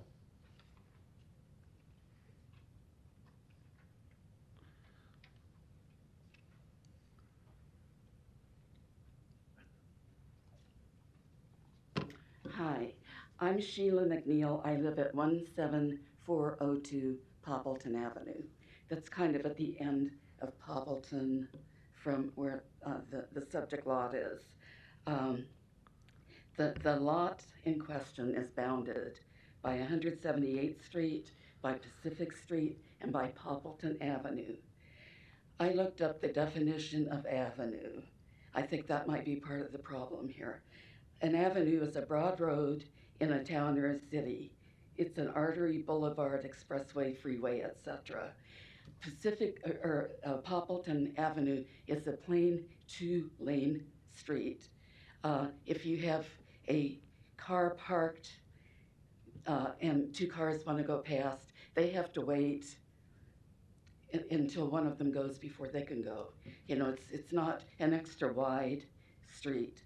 It's the same way with 178th and Pacific. You already know it hasn't been widened, and it's going to be widened, but right now it's not. But this lot will never have ingress or egress from Pacific Street. It's just not, you know, it's not ever going to happen. And so now that they're down to just 2 entrances, how are they going to handle 96 cars, at least 96. There are times in the winter, I kind of live where if I had, anyway, Poppleton It's comes, on, you can point to it. We just turned it on for you. if I can find it, there's Poppleton. Anyway, Poppleton comes from 174th Street. You go 2 blocks from Pacific and you turn right onto Poppleton, and it winds around and comes to a corner. And so it turns right, and it's still Poppleton. And so my house is just right on that corner. And I have quite a large side yard, so I have a really good view of the street and so on. And in the winter, the wind blows through there, and the snow blows through there. And one time, well, actually more than once, it's blocked Poppleton Avenue. But one time, there was a 6-foot drift that the city had to send a front loader and dump trucks to clear. So my point with that is that's not a good route for people trying to get to those apartments. And there's no really good way to get to those apartments. So that's pretty much my story. Thank you. You remind me of my Aunt Sheila, by the way. Well, I am an Aunt Sheila. Okay. Barb Casson.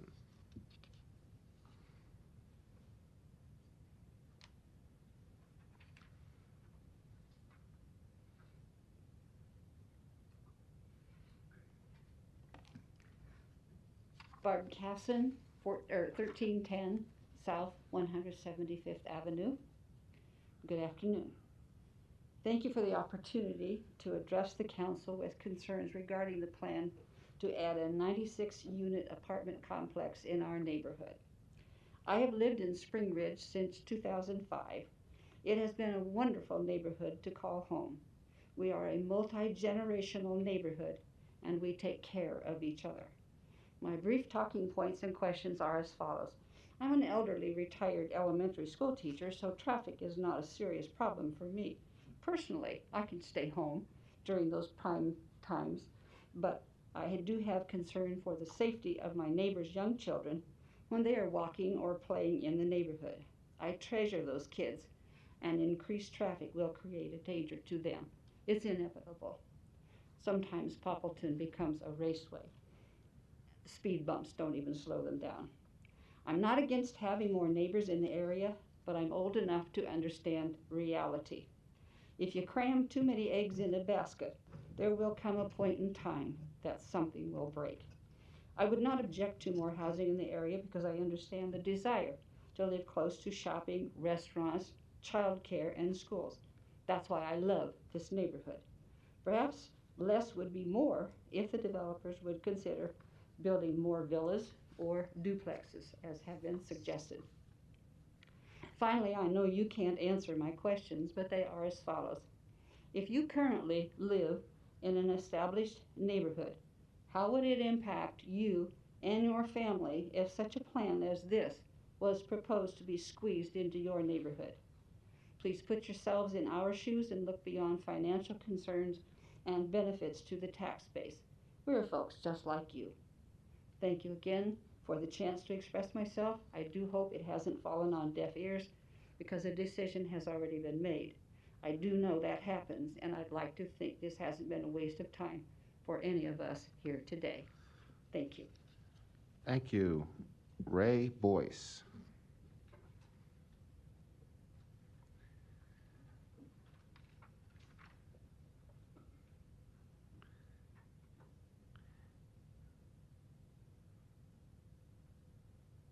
Jenny, is it Hazy? Haz, you're next. Followed by Jane Sloboth. My name is Ray Boyce. I live at 1409 South 177th Street, and I'm going to talk to you a little bit about the traffic mess and what it will be. I think all of you have experienced a merry-go-round in a school, and it goes slow enough where you can get off. This time it's going to triple, and you're going to fall off. It's a matter of congestion, and I'm going to address some of the other points. The rezoning of the large vacant lots south of Pacific and Pompey-Dale between 177th and 178th Street for the purpose of developing apartments in 4 buildings with 45 garages and leasing office makes no sense if one only observes the traffic on the narrow street. With the garages, what is to become of the remainder of the cars and trucks? There is surely no room for street parking.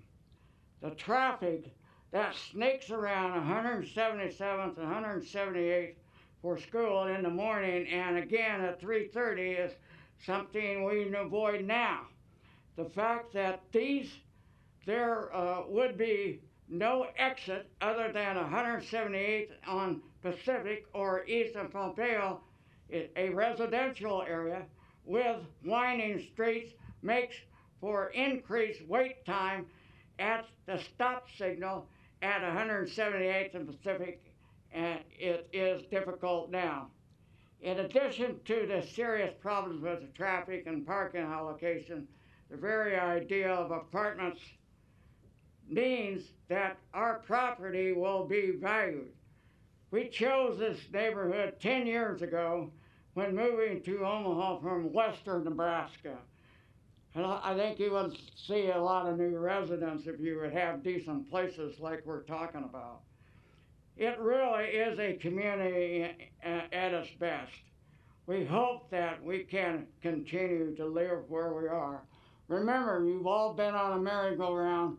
If it keeps going around fast enough, you're going to fall off. Thank you.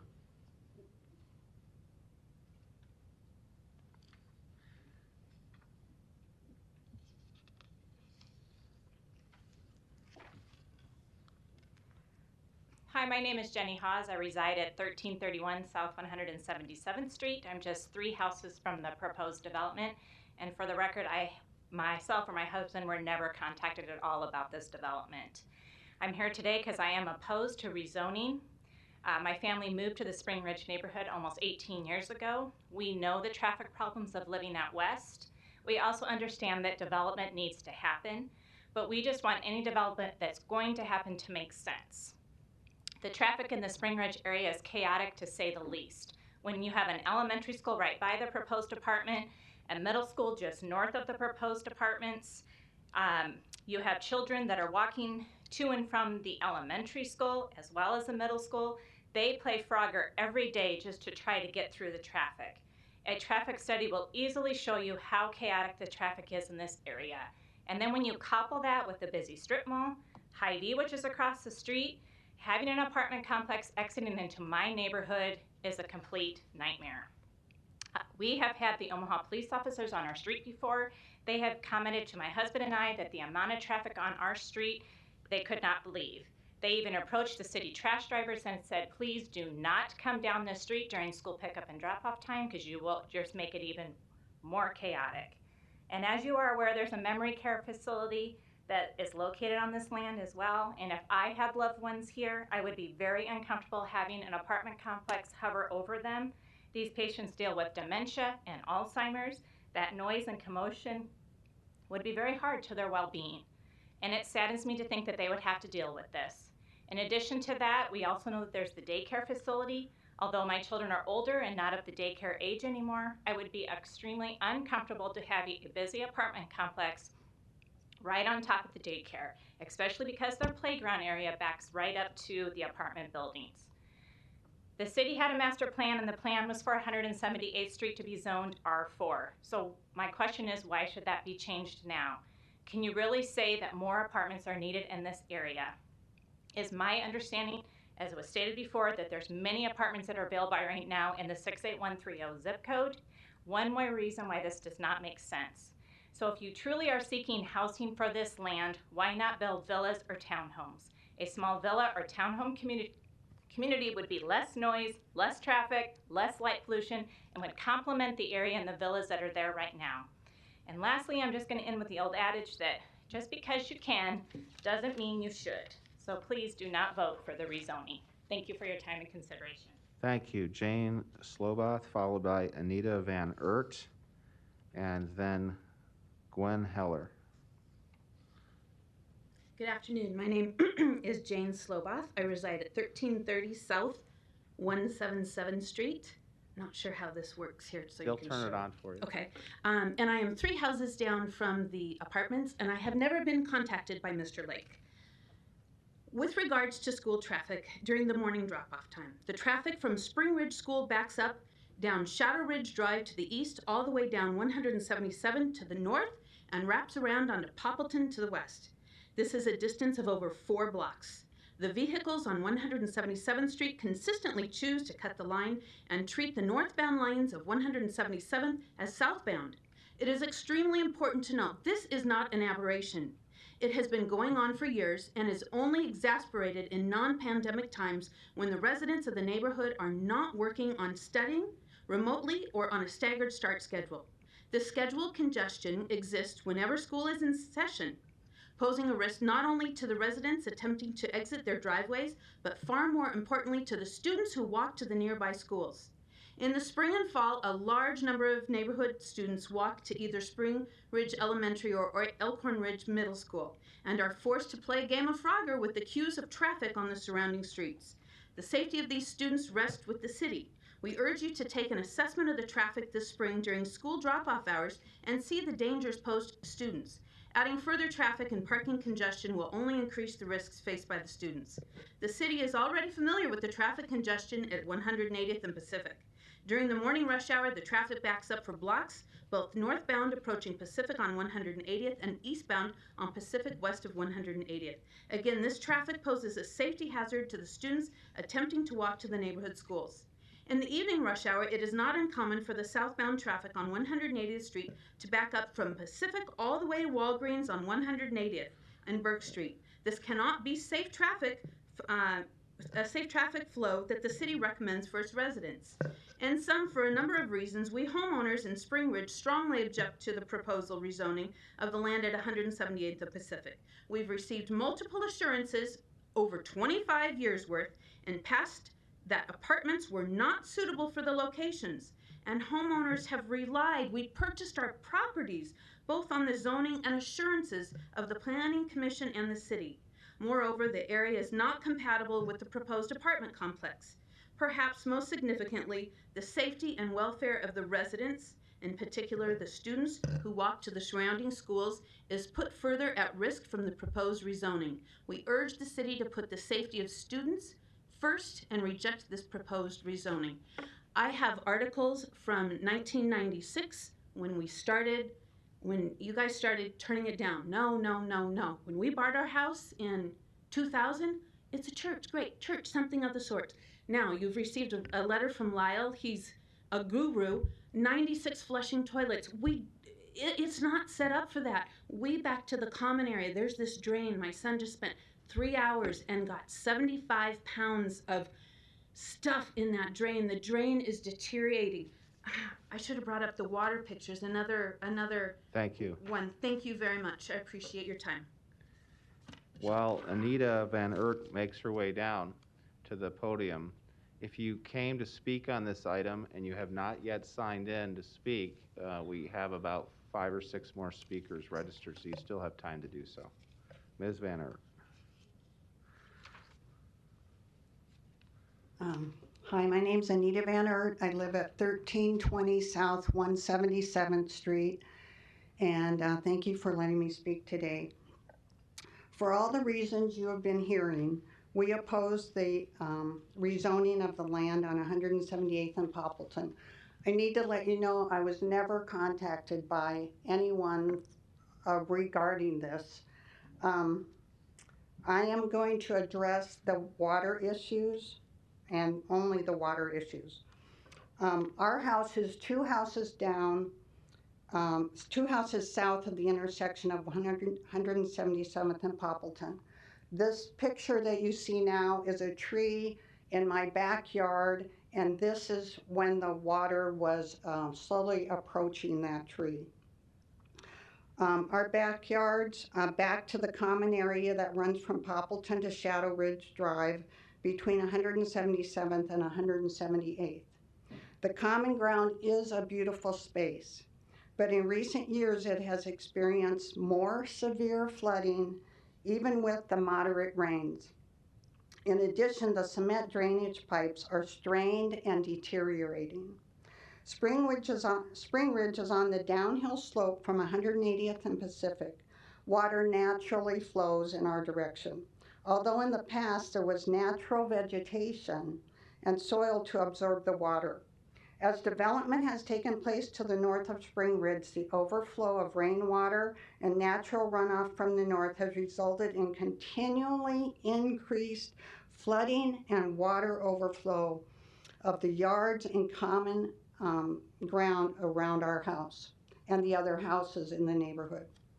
When Hy-Vee was built at 180th and Pacific, and then the child care was built on 178th and Poppleton, the drainage issues in the common ground became more severe as the natural vegetation to the north was replaced with pavement. The yards in the common ground now flood more readily and drastically, and the trash from the drains accumulate on common ground. I understand the design in the area is for the flood waters in the common ground to reach our yards only when the most heavy of rains occur. That's like 6 to 7 inches of rain. In fact, even with a moderate rain now, the water has come into our yards in recent years. We cannot do anything about the fact that the infrastructure was put in place for drainage when the subdivision was originally formed and did not take into consideration the heavy toll from the surface waters resulting from development of the north, of that to the north. The lot at issue, which the developer seeks to rezone, is now nearly all natural vegetation. The developer's plan for the apartment complex show pavement of nearly the entire surface. Thank you. This is the picture of the drainage somewhere. This is a picture of a 4-foot drainage ditch, 2/3 full, that flows into a 3-foot drain. This is just impossible. It will not work. Thank you. Thank you. Gwen Heller, followed by Chelsea Carlgard. Hello, my name is Gwen Heller. We live at 1310 South 177th Street.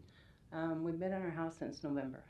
My husband and I bought the house fully aware of the vacant lot north of us, hoping for the best. We knew of the R4 zoning, and the only communication we had was we didn't even have the boxes unpacked, and we got a letter said, "Look what's going to happen here." Just the simple fact of 96 apartments, a clubhouse, parking lots, garages, that just seems overwhelming for such a small area. And you know, at this point in time, we've been in our house 3 months. Moving is not an option, and I've never heard of apartments increasing the value of a home. So we were pretty distressed by that. I guess everybody kind of stole my thunder. Everything they said, I echo. You know, if it was turned down before, what makes it different now? You know, at this point, we're stuck, and we are across the street, and our front yard would be directly out the drive of the memory care center. Not looking forward to that. We hope to enjoy the home in our retirement with our grandkids, and I don't see with the traffic already there how that could happen. But we can't move, but I'm surely thinking someone could find maybe another possible spot for their development. So appreciate your time. I echo everything everybody said. We feel very strongly about it. Thank you very much.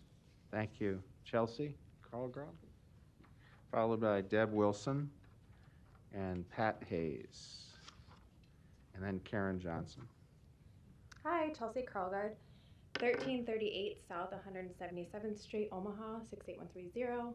I'm 4 houses down. I also did not receive any formal communication other than through our HOA.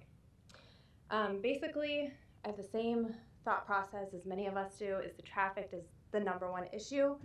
I hear a lot about city council talking about data-driven, and I just think there isn't enough data right now to support a decision either way. My big thing is for this R6, there's a noise level. On the receiving end, it shouldn't be more than 60 dBA and up to 65 dBA. So where's the data on that the planning board has given you guys to make a sound decision that this is even something that is going to be workable as far as noise goes, with the pool right next to the memory care? They're all right next to each other. So I just think that that's something that hasn't been brought up, and I think it needs to be. This is something that I can't truly speak to, but I think it's worth noting that there's a Nebraska statute, I believe, that talks about how the developer needs to inform the school board 10 days prior to the first planning board meeting. And as far as I know, he spoke with Ryan, who is not part of the planning board at the Elkhorn School District. And so I think we need to gain clarity as to where all processes followed there as well. But bottom line, I think there needs to be a data-driven based decision to support this building. We are not anti-development, and we just want to find the right thing for this piece of property. Thank you. Thank you. Deb Wilson?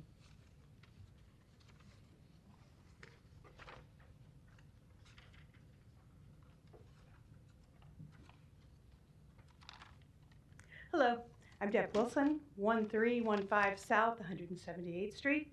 I'm going to read a letter that Lyle Christensen, my neighbor, wrote. Lyle is a Spring Ridge HOA homeowner and a former consulting engineer assisting the city and Papio Missouri River NRD in updating the city sewer master plan and the Papio watershed plan. Lyle had three major concerns: the existing storm sewer and surface draining system. The system predates the existing not to exceed design criteria for controlling the surface runoff. There are concerns about the adequacy of the existing infrastructure relating to the proposed new development and future development with the Planning Department master plan. Homeowners living south of Poppleton have witnessed highly pressurized water gushing from the outfall and encroaching on homeowners' property, even though we have not had a 100-year rainfall event yet. Along the property lines are OPPD power boxes and internet boxes. Even a slight increase in runoff could cause power outages and internet interruption and flooding of basements and lower levels. Existing buried stormwater piping infrastructure needs to be supplemented and upgraded before construction.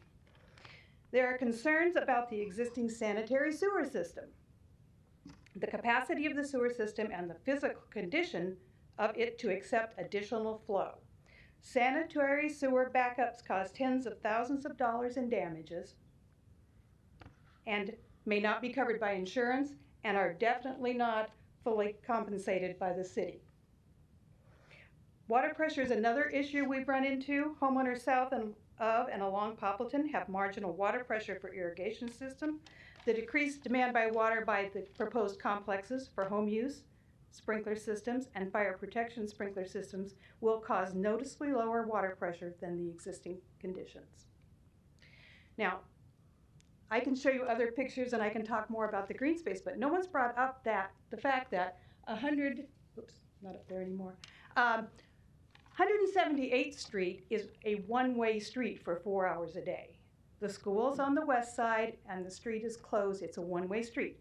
Parents park to pick up their children, legal or not, and that road is, like they said, children playing Frogger, cars going in and out. All of us are trapped in our homes for 4 hours a day while the traffic volume's heavy. Thank you for listening. If you have any questions. Thank you. Pat Hayes?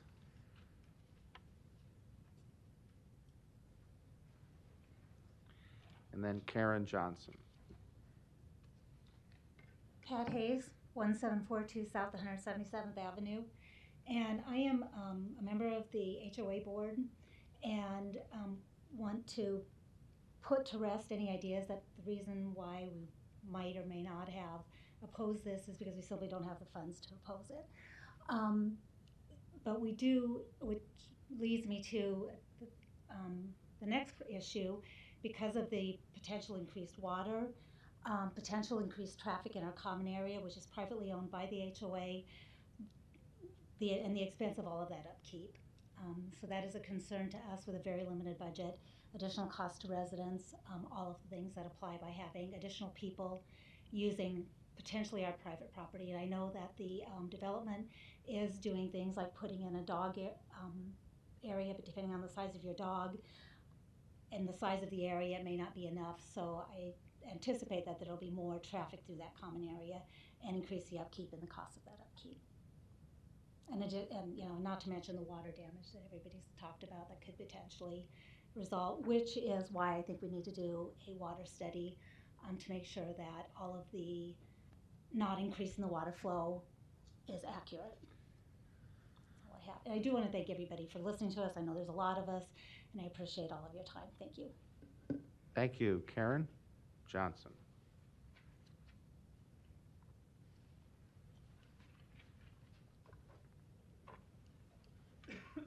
Karen Johnson, 1346 South 177th Street.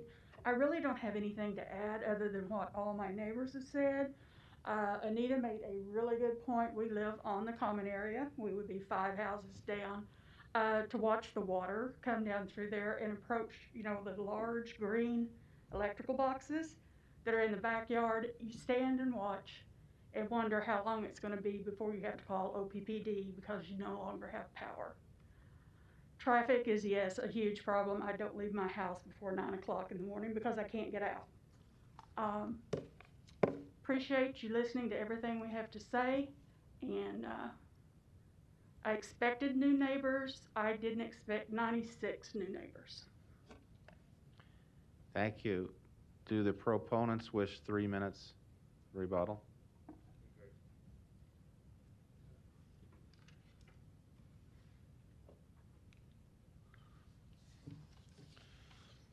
Jeff Lake, 21008 Cumberland Drive.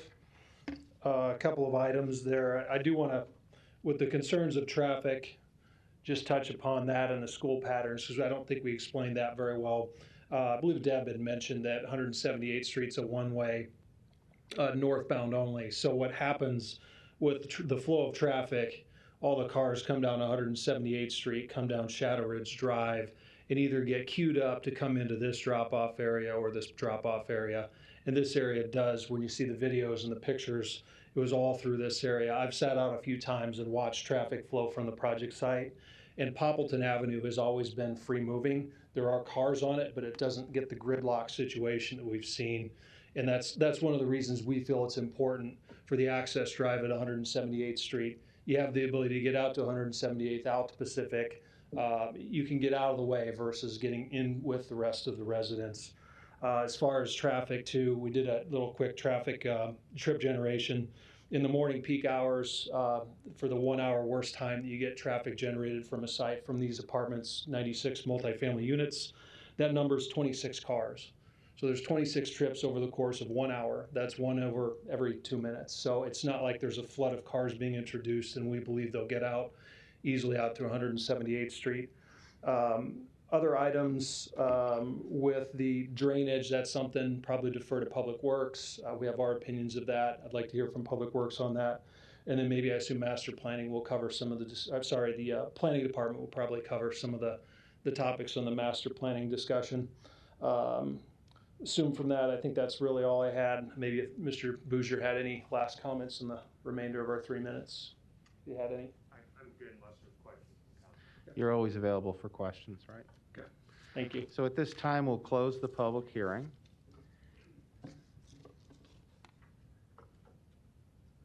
And we have Councilmember Harding. You're recognized. Thank you, Mr. President. First, I'd like to thank all the neighbors who have come down today and previously at Planning Board and have contacted me via phone and email.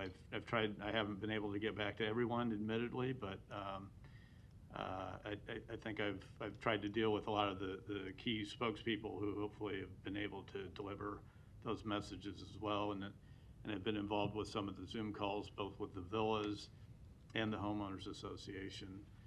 I heard a couple things, if I could, Mr. Lake, have you come up. I heard a couple things that I don't know, I thought I had heard differently in the past about the contact. I heard a number of people here today say that they had not been contacted.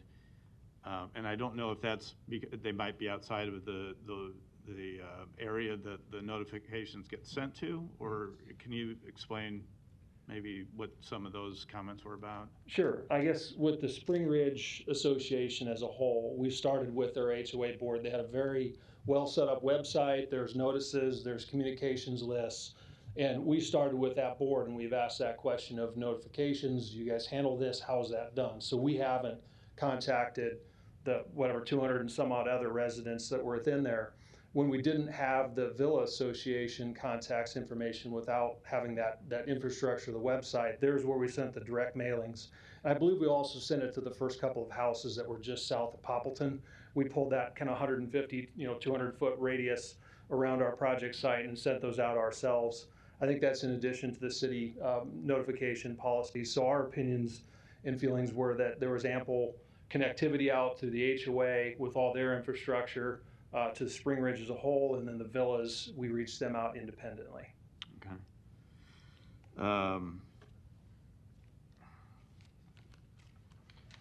I guess I'll keep going as long as you're there. And I don't know if you want to have planning or public works take respond to some of these as it relates to the whether or not this is high density or low density.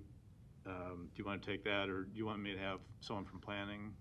I think that might be good. I'd probably state sort of the same positions from the master plan and the planning documents. I believe R6 in its designation is listed as low density residential in just the name of R6.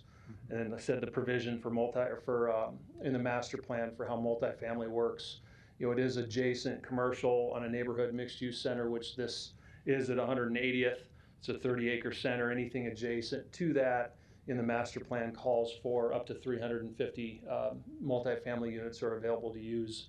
I believe there's also a little asterisk on the side too that you can do 100 units per the master plan, not connected to that, kind of out as long as it's a quarter mile away from other multifamily. So there's a few different provisions in the master plan, if you'd studied it, that outline when and where you can do multifamily. Okay. Ryan, Ryan Haas, Public Works, would you come down, please? Thank you. I'm assuming I wanted to address some of the issues as related to some of the pictures that were shown today and that I've seen over the last really couple months, I guess, as it relates to runoff. Could you kind of address some of those issues as it might relate to this site? Yeah, the city has, Ryan Haas with the Public Works Department. The city has requirements for a no net increase, and that's required as part of the building permit submittal. They'll have to have an engineered post-construction stormwater management plan. In addition to treating for stormwater quality for the runoff, they'll have to essentially provide measures to ensure that the runoff from the site after constructed will be identical to what's out there today. So it's a city requirement to have an engineered solution to essentially address the stormwater and keep it no worse than is occurring today on the site. So would it be, so the pictures that you've seen, and maybe I can ask one of the neighbors, I don't know if you're familiar with it, are those pictures mostly coming from the area between the kind of it looks like an outlet from the plan, the area in between the backs of the houses that runs up to Pacific Street? I'm not as familiar with the drainage particulars on how they go. I don't know if that's better for Jeff. Do you have I don't know if someone's got the aerial or if we have the aerial handy. Actually, I think it was maybe in Mike's information, maybe. Were you referring to the one one of the presenters put on? Well, it could be, okay, actually, so the area, let's see, the area that runs in between 178th and 177th Street. at the If you south could end of the point, site. if you could point to that area, I think well, a little more to your, that treed or that green area in between, the unplatted, unparceled ground. The drainage way here. Yeah. Yeah. Is that where those pictures are coming from for the most part? Hold on, Okay, hold on, sorry. hold on, hold on. The rules of the chamber to maintain decorum do not allow for the audience to be participating from their seats. At this stage of the meeting, a council member will have to call you up to the microphone. But if you have, by the way, any of you who brought exhibits that you use to show through the Elmo who do not make them a part of the record, I invite you to approach the clerk with your evidence so it is a part of the record. Please proceed. So, but with the development of this site, and I think the general fall of the ground probably goes from north to south. So I think there are some concerns about that adding additional flow into that area. You know, again, the city has requirements for certain storm events, and they'll measure what's going on out there today as far as what's flowing off the site. And following the construction of all the improvements, all the impervious, the pavement, the buildings, they will be required as a condition of their building permit to construct engineered solutions to slow the stormwater runoff to, again, not provide any increase over what's going off-site now, present day. Okay. Now let me switch to traffic because I know that's been an issue that with the people I've been talking with have raised a great deal of concern. Why is a traffic study not required on something like this? Yeah, with any proposed development, there's a threshold that the city uses as to whether or not to require a traffic study, and it's based on the number of peak hour trips. So it's a general rule of thumb, but it's 100 trips is the threshold. So we use there's a standard, national standard reference document for calculating the number of peak hour trips. And based on the number of units, we can calculate how many trips we would expect to see in the peak hours. So for example, the PM peak, the total, the worst case PM peak hour is 42 trips for this proposed development. So well under the threshold of what we typically would require for a traffic study. That being said, we looked at what's out there at 178th and Pacific. So what kind of things would we expect to see? Maybe a traffic study would recommend. A right turn lane on Pacific, that exists already. Left turn lanes on Pacific, that's out there. Traffic signal warrants, that's already signalized. So essentially, there's not a lot that could be done based on the scope of this project. Admittedly, 180th and Pacific, it's over capacity, and I think that's evident if you drive out there and from the pictures you've seen. We're aware of that issue, and there's a project in the CIP to widen 180th Street. That's essentially from north of Center all the way up to Harney Street. So that would address the capacity issues at 180th and Pacific. We've done all we can there as well. We just put some turn lanes in there a couple years ago to, again, squeeze the most out of the capacity that we have available today. But based on, I mean, relative to the trips that go through that intersection, 42 trips is fairly insignificant. Is it going to add delay? Sure, but not to the point where we would require this project to provide public improvements to offset that delay. And as long as you're talking about the CIP and 180th, can you talk about Pacific Street then too? Pacific Street is also in the CIP. It doesn't have an identified year of construction, but the 180th Street project would provide widening at least for the intersection at Pacific. So that would go a long ways towards increasing capacity on the corridor.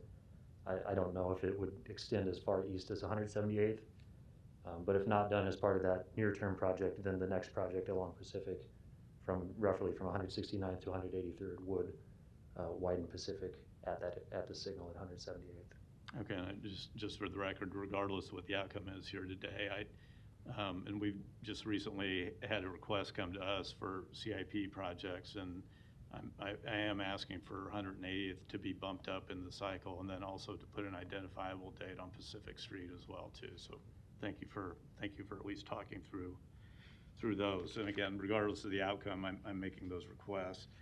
I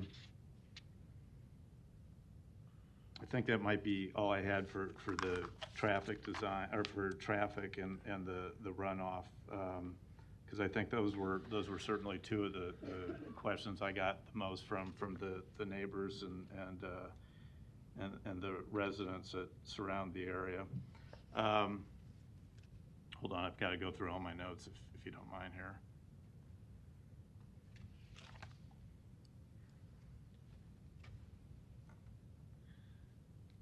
Oh, if I could, from the development team, just ask a couple questions as it relates to building materials and the architecture.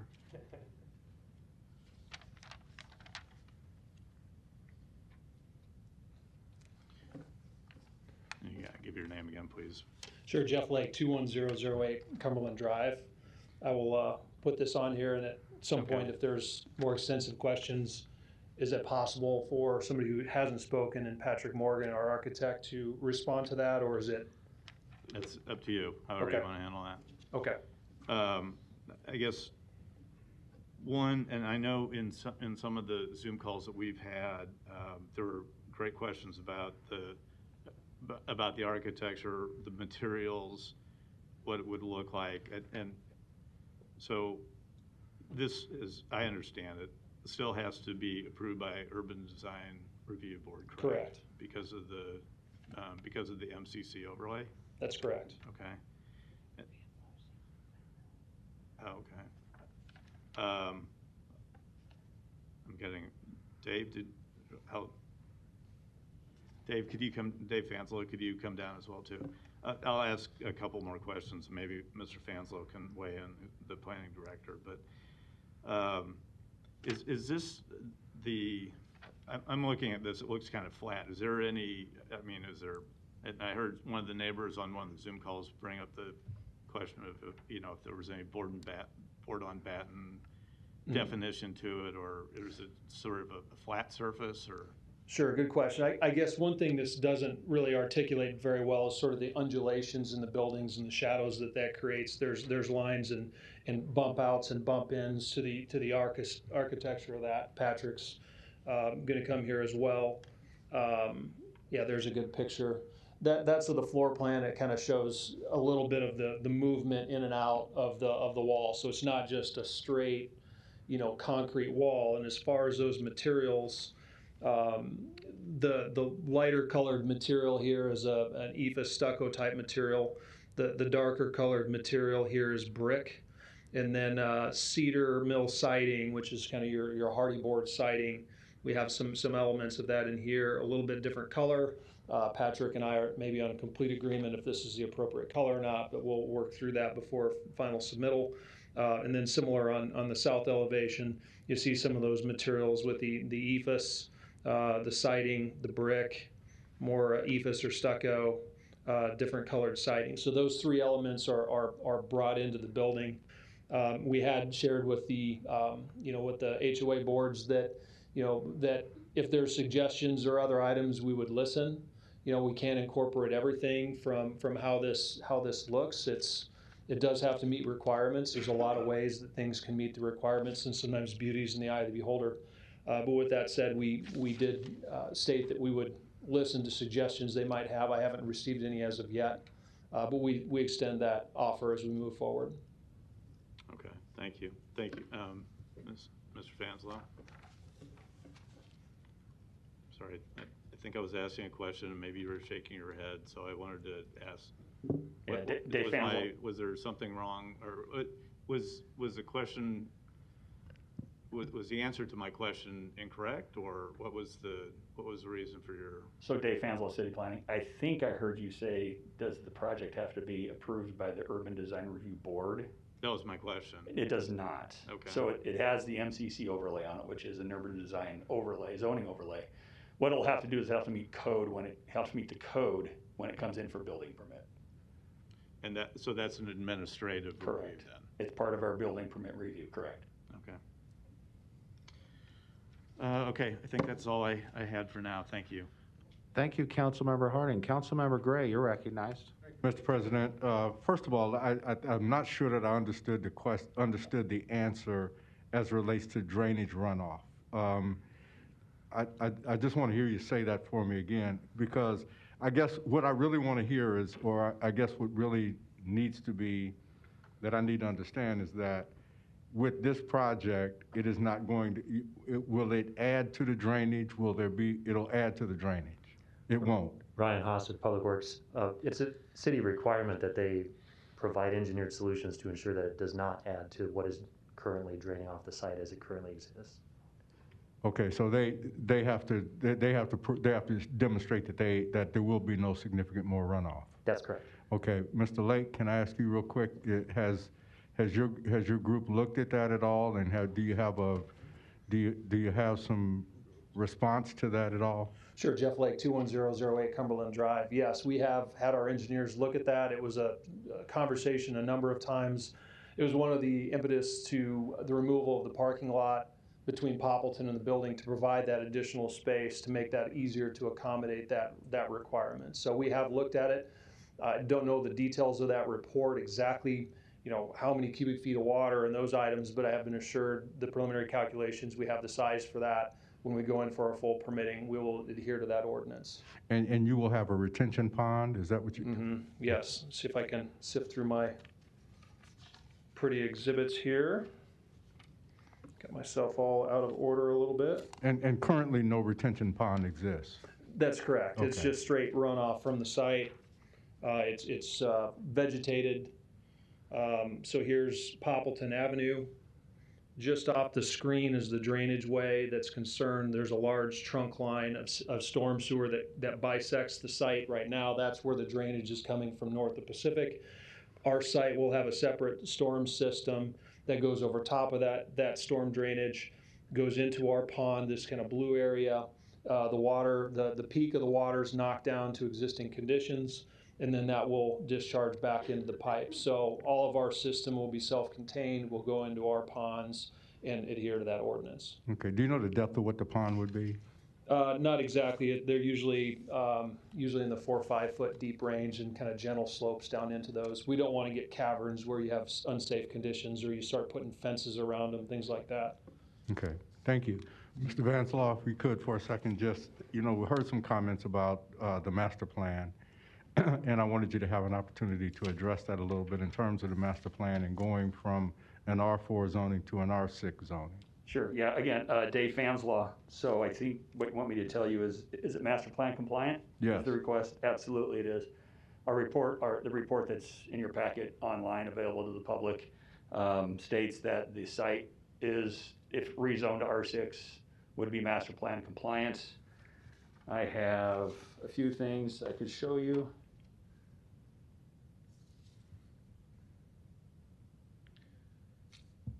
Flip it. So what this map shows is, so the center you've heard is a mixed-use center, intersection of 180th and Pacific. Correct. It's a neighborhood mixed-use center, which allows up to a certain amount of office and commercial uses. It also allows up to 350 multifamily units within a quarter mile, which is the radius that you see on the map, within that radius or adjacent to it. So anything inside that circle could be rezoned to allow for multifamily units, or if it's adjacent. And the site is kind of bisected. It's halfway in and halfway out of that quarter mile. So yeah, the site, the request to go from R4 to R6 is master plan compliant. Okay, thank you. That's all I needed for you. Sure. I just wanted to hear your response to that. Just a quick comment. We hire experts or people who are knowledgeable in the field to tell this council what we need, what are the best ways to approach a project and how we deal with that project. I think I'm satisfied with the drainage question that was proposed. I understand that we are compliant with the city's master plan. The problem about schools and traffic in those schools, I would like for you to ride with me at some point in time while I try to get home when school is going on, because I don't know of a school in any area that I'm aware of where there's not going to be significant traffic slowdown or stop or people who are double parked. there's no way that I can go home and not run into that at some point. So, while I empathize with the issues that surround, people getting in and out of school, that happens across this city. So, just listening to the experts from our city and recognizing that we have in pretty much every quadrant of the city issues with schools letting out and people dropping their kids off and so forth, and that traffic being as heavy as it is for about an hour or two after that. We've heard you. We spent time hearing you. At this point in time, I think I need to rely on the experts that we have and the knowledge that I have about schools and how they open and close and the problems that we continue to have with those. So at this point in time, if no one has, I'll just make a motion to approve. Thank you, Mr. President. Thank you. Mr. Fanslau?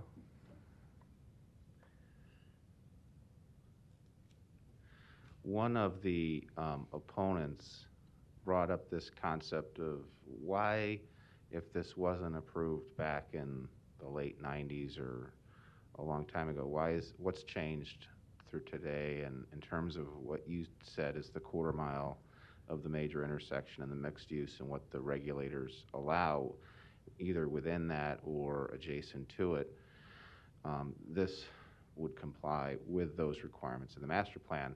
But there's this overarching thing that I was thinking about as she was speaking, and that is this concept called build out, and what our city is facing, not as a matter of sometime in some amorphous, vague time in the future, but what that concept is and what the timeline is that we're estimating. So are you talking about how much developable ground we have left and how we go about that? Is that what you're asking me? Okay. So I guess I'll answer your question.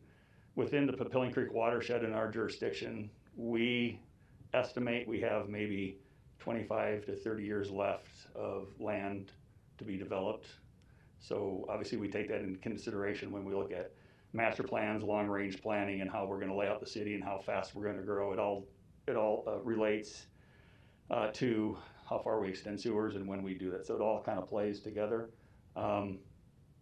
But we try to maximize the ground that we have left and the ground that we've already developed. So as we move further west, the master plan has set up a certain density.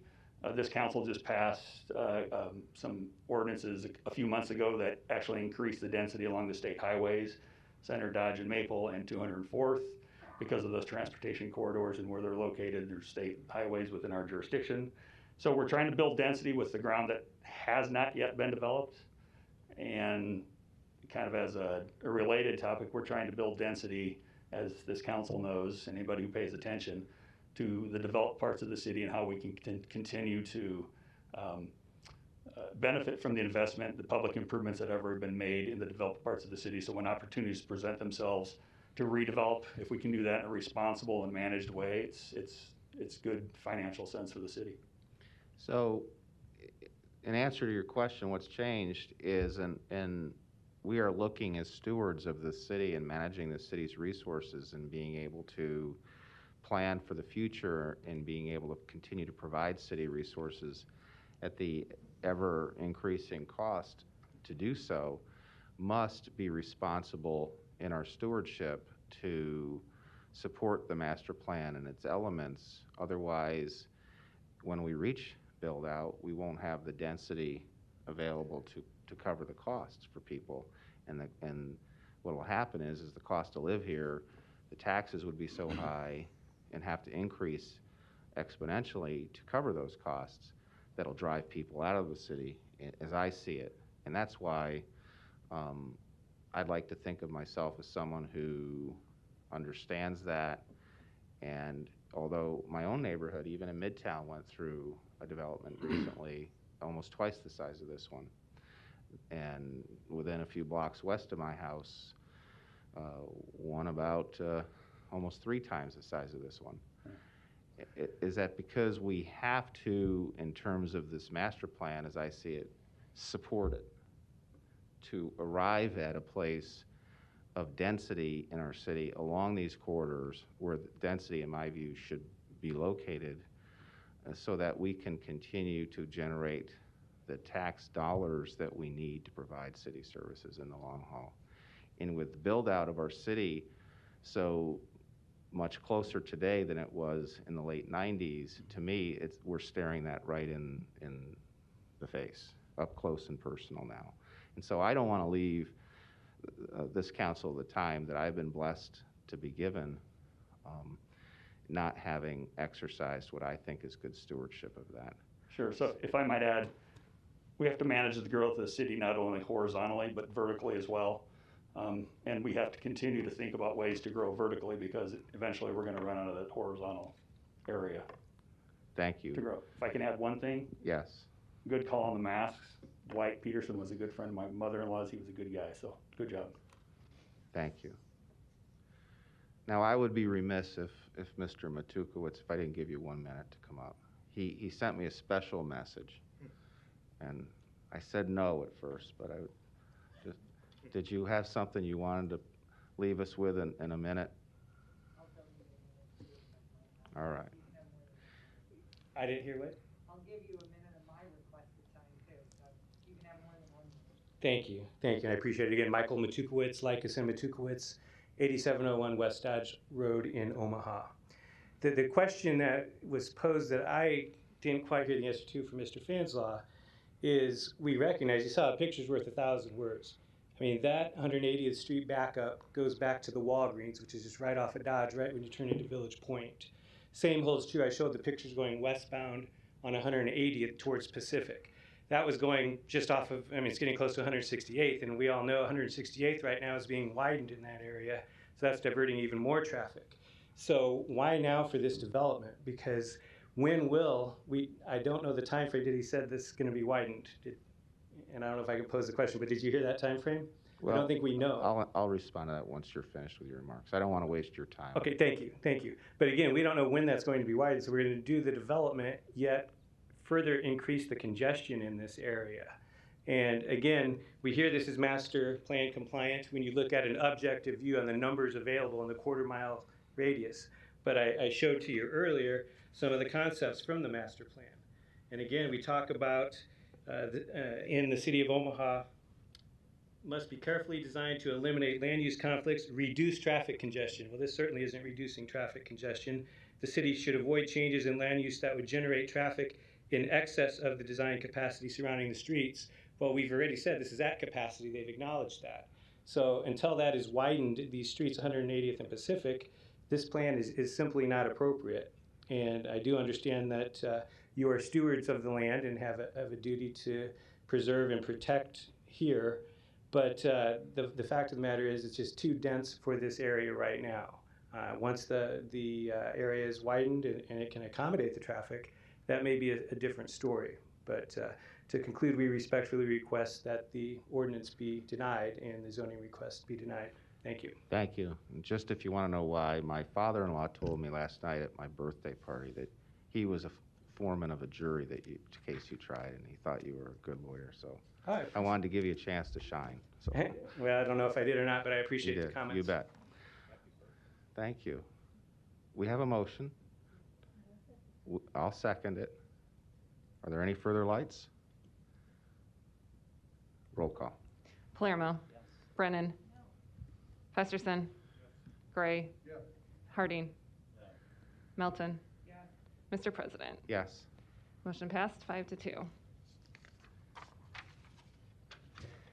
Non-action items, items 65 through 97, do not require public hearing or city council consideration at this meeting, but will be placed on a future agenda for public hearing and or vote.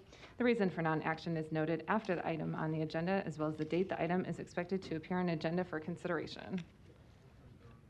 Second. Roll call. Palermo. Yes. Brennan.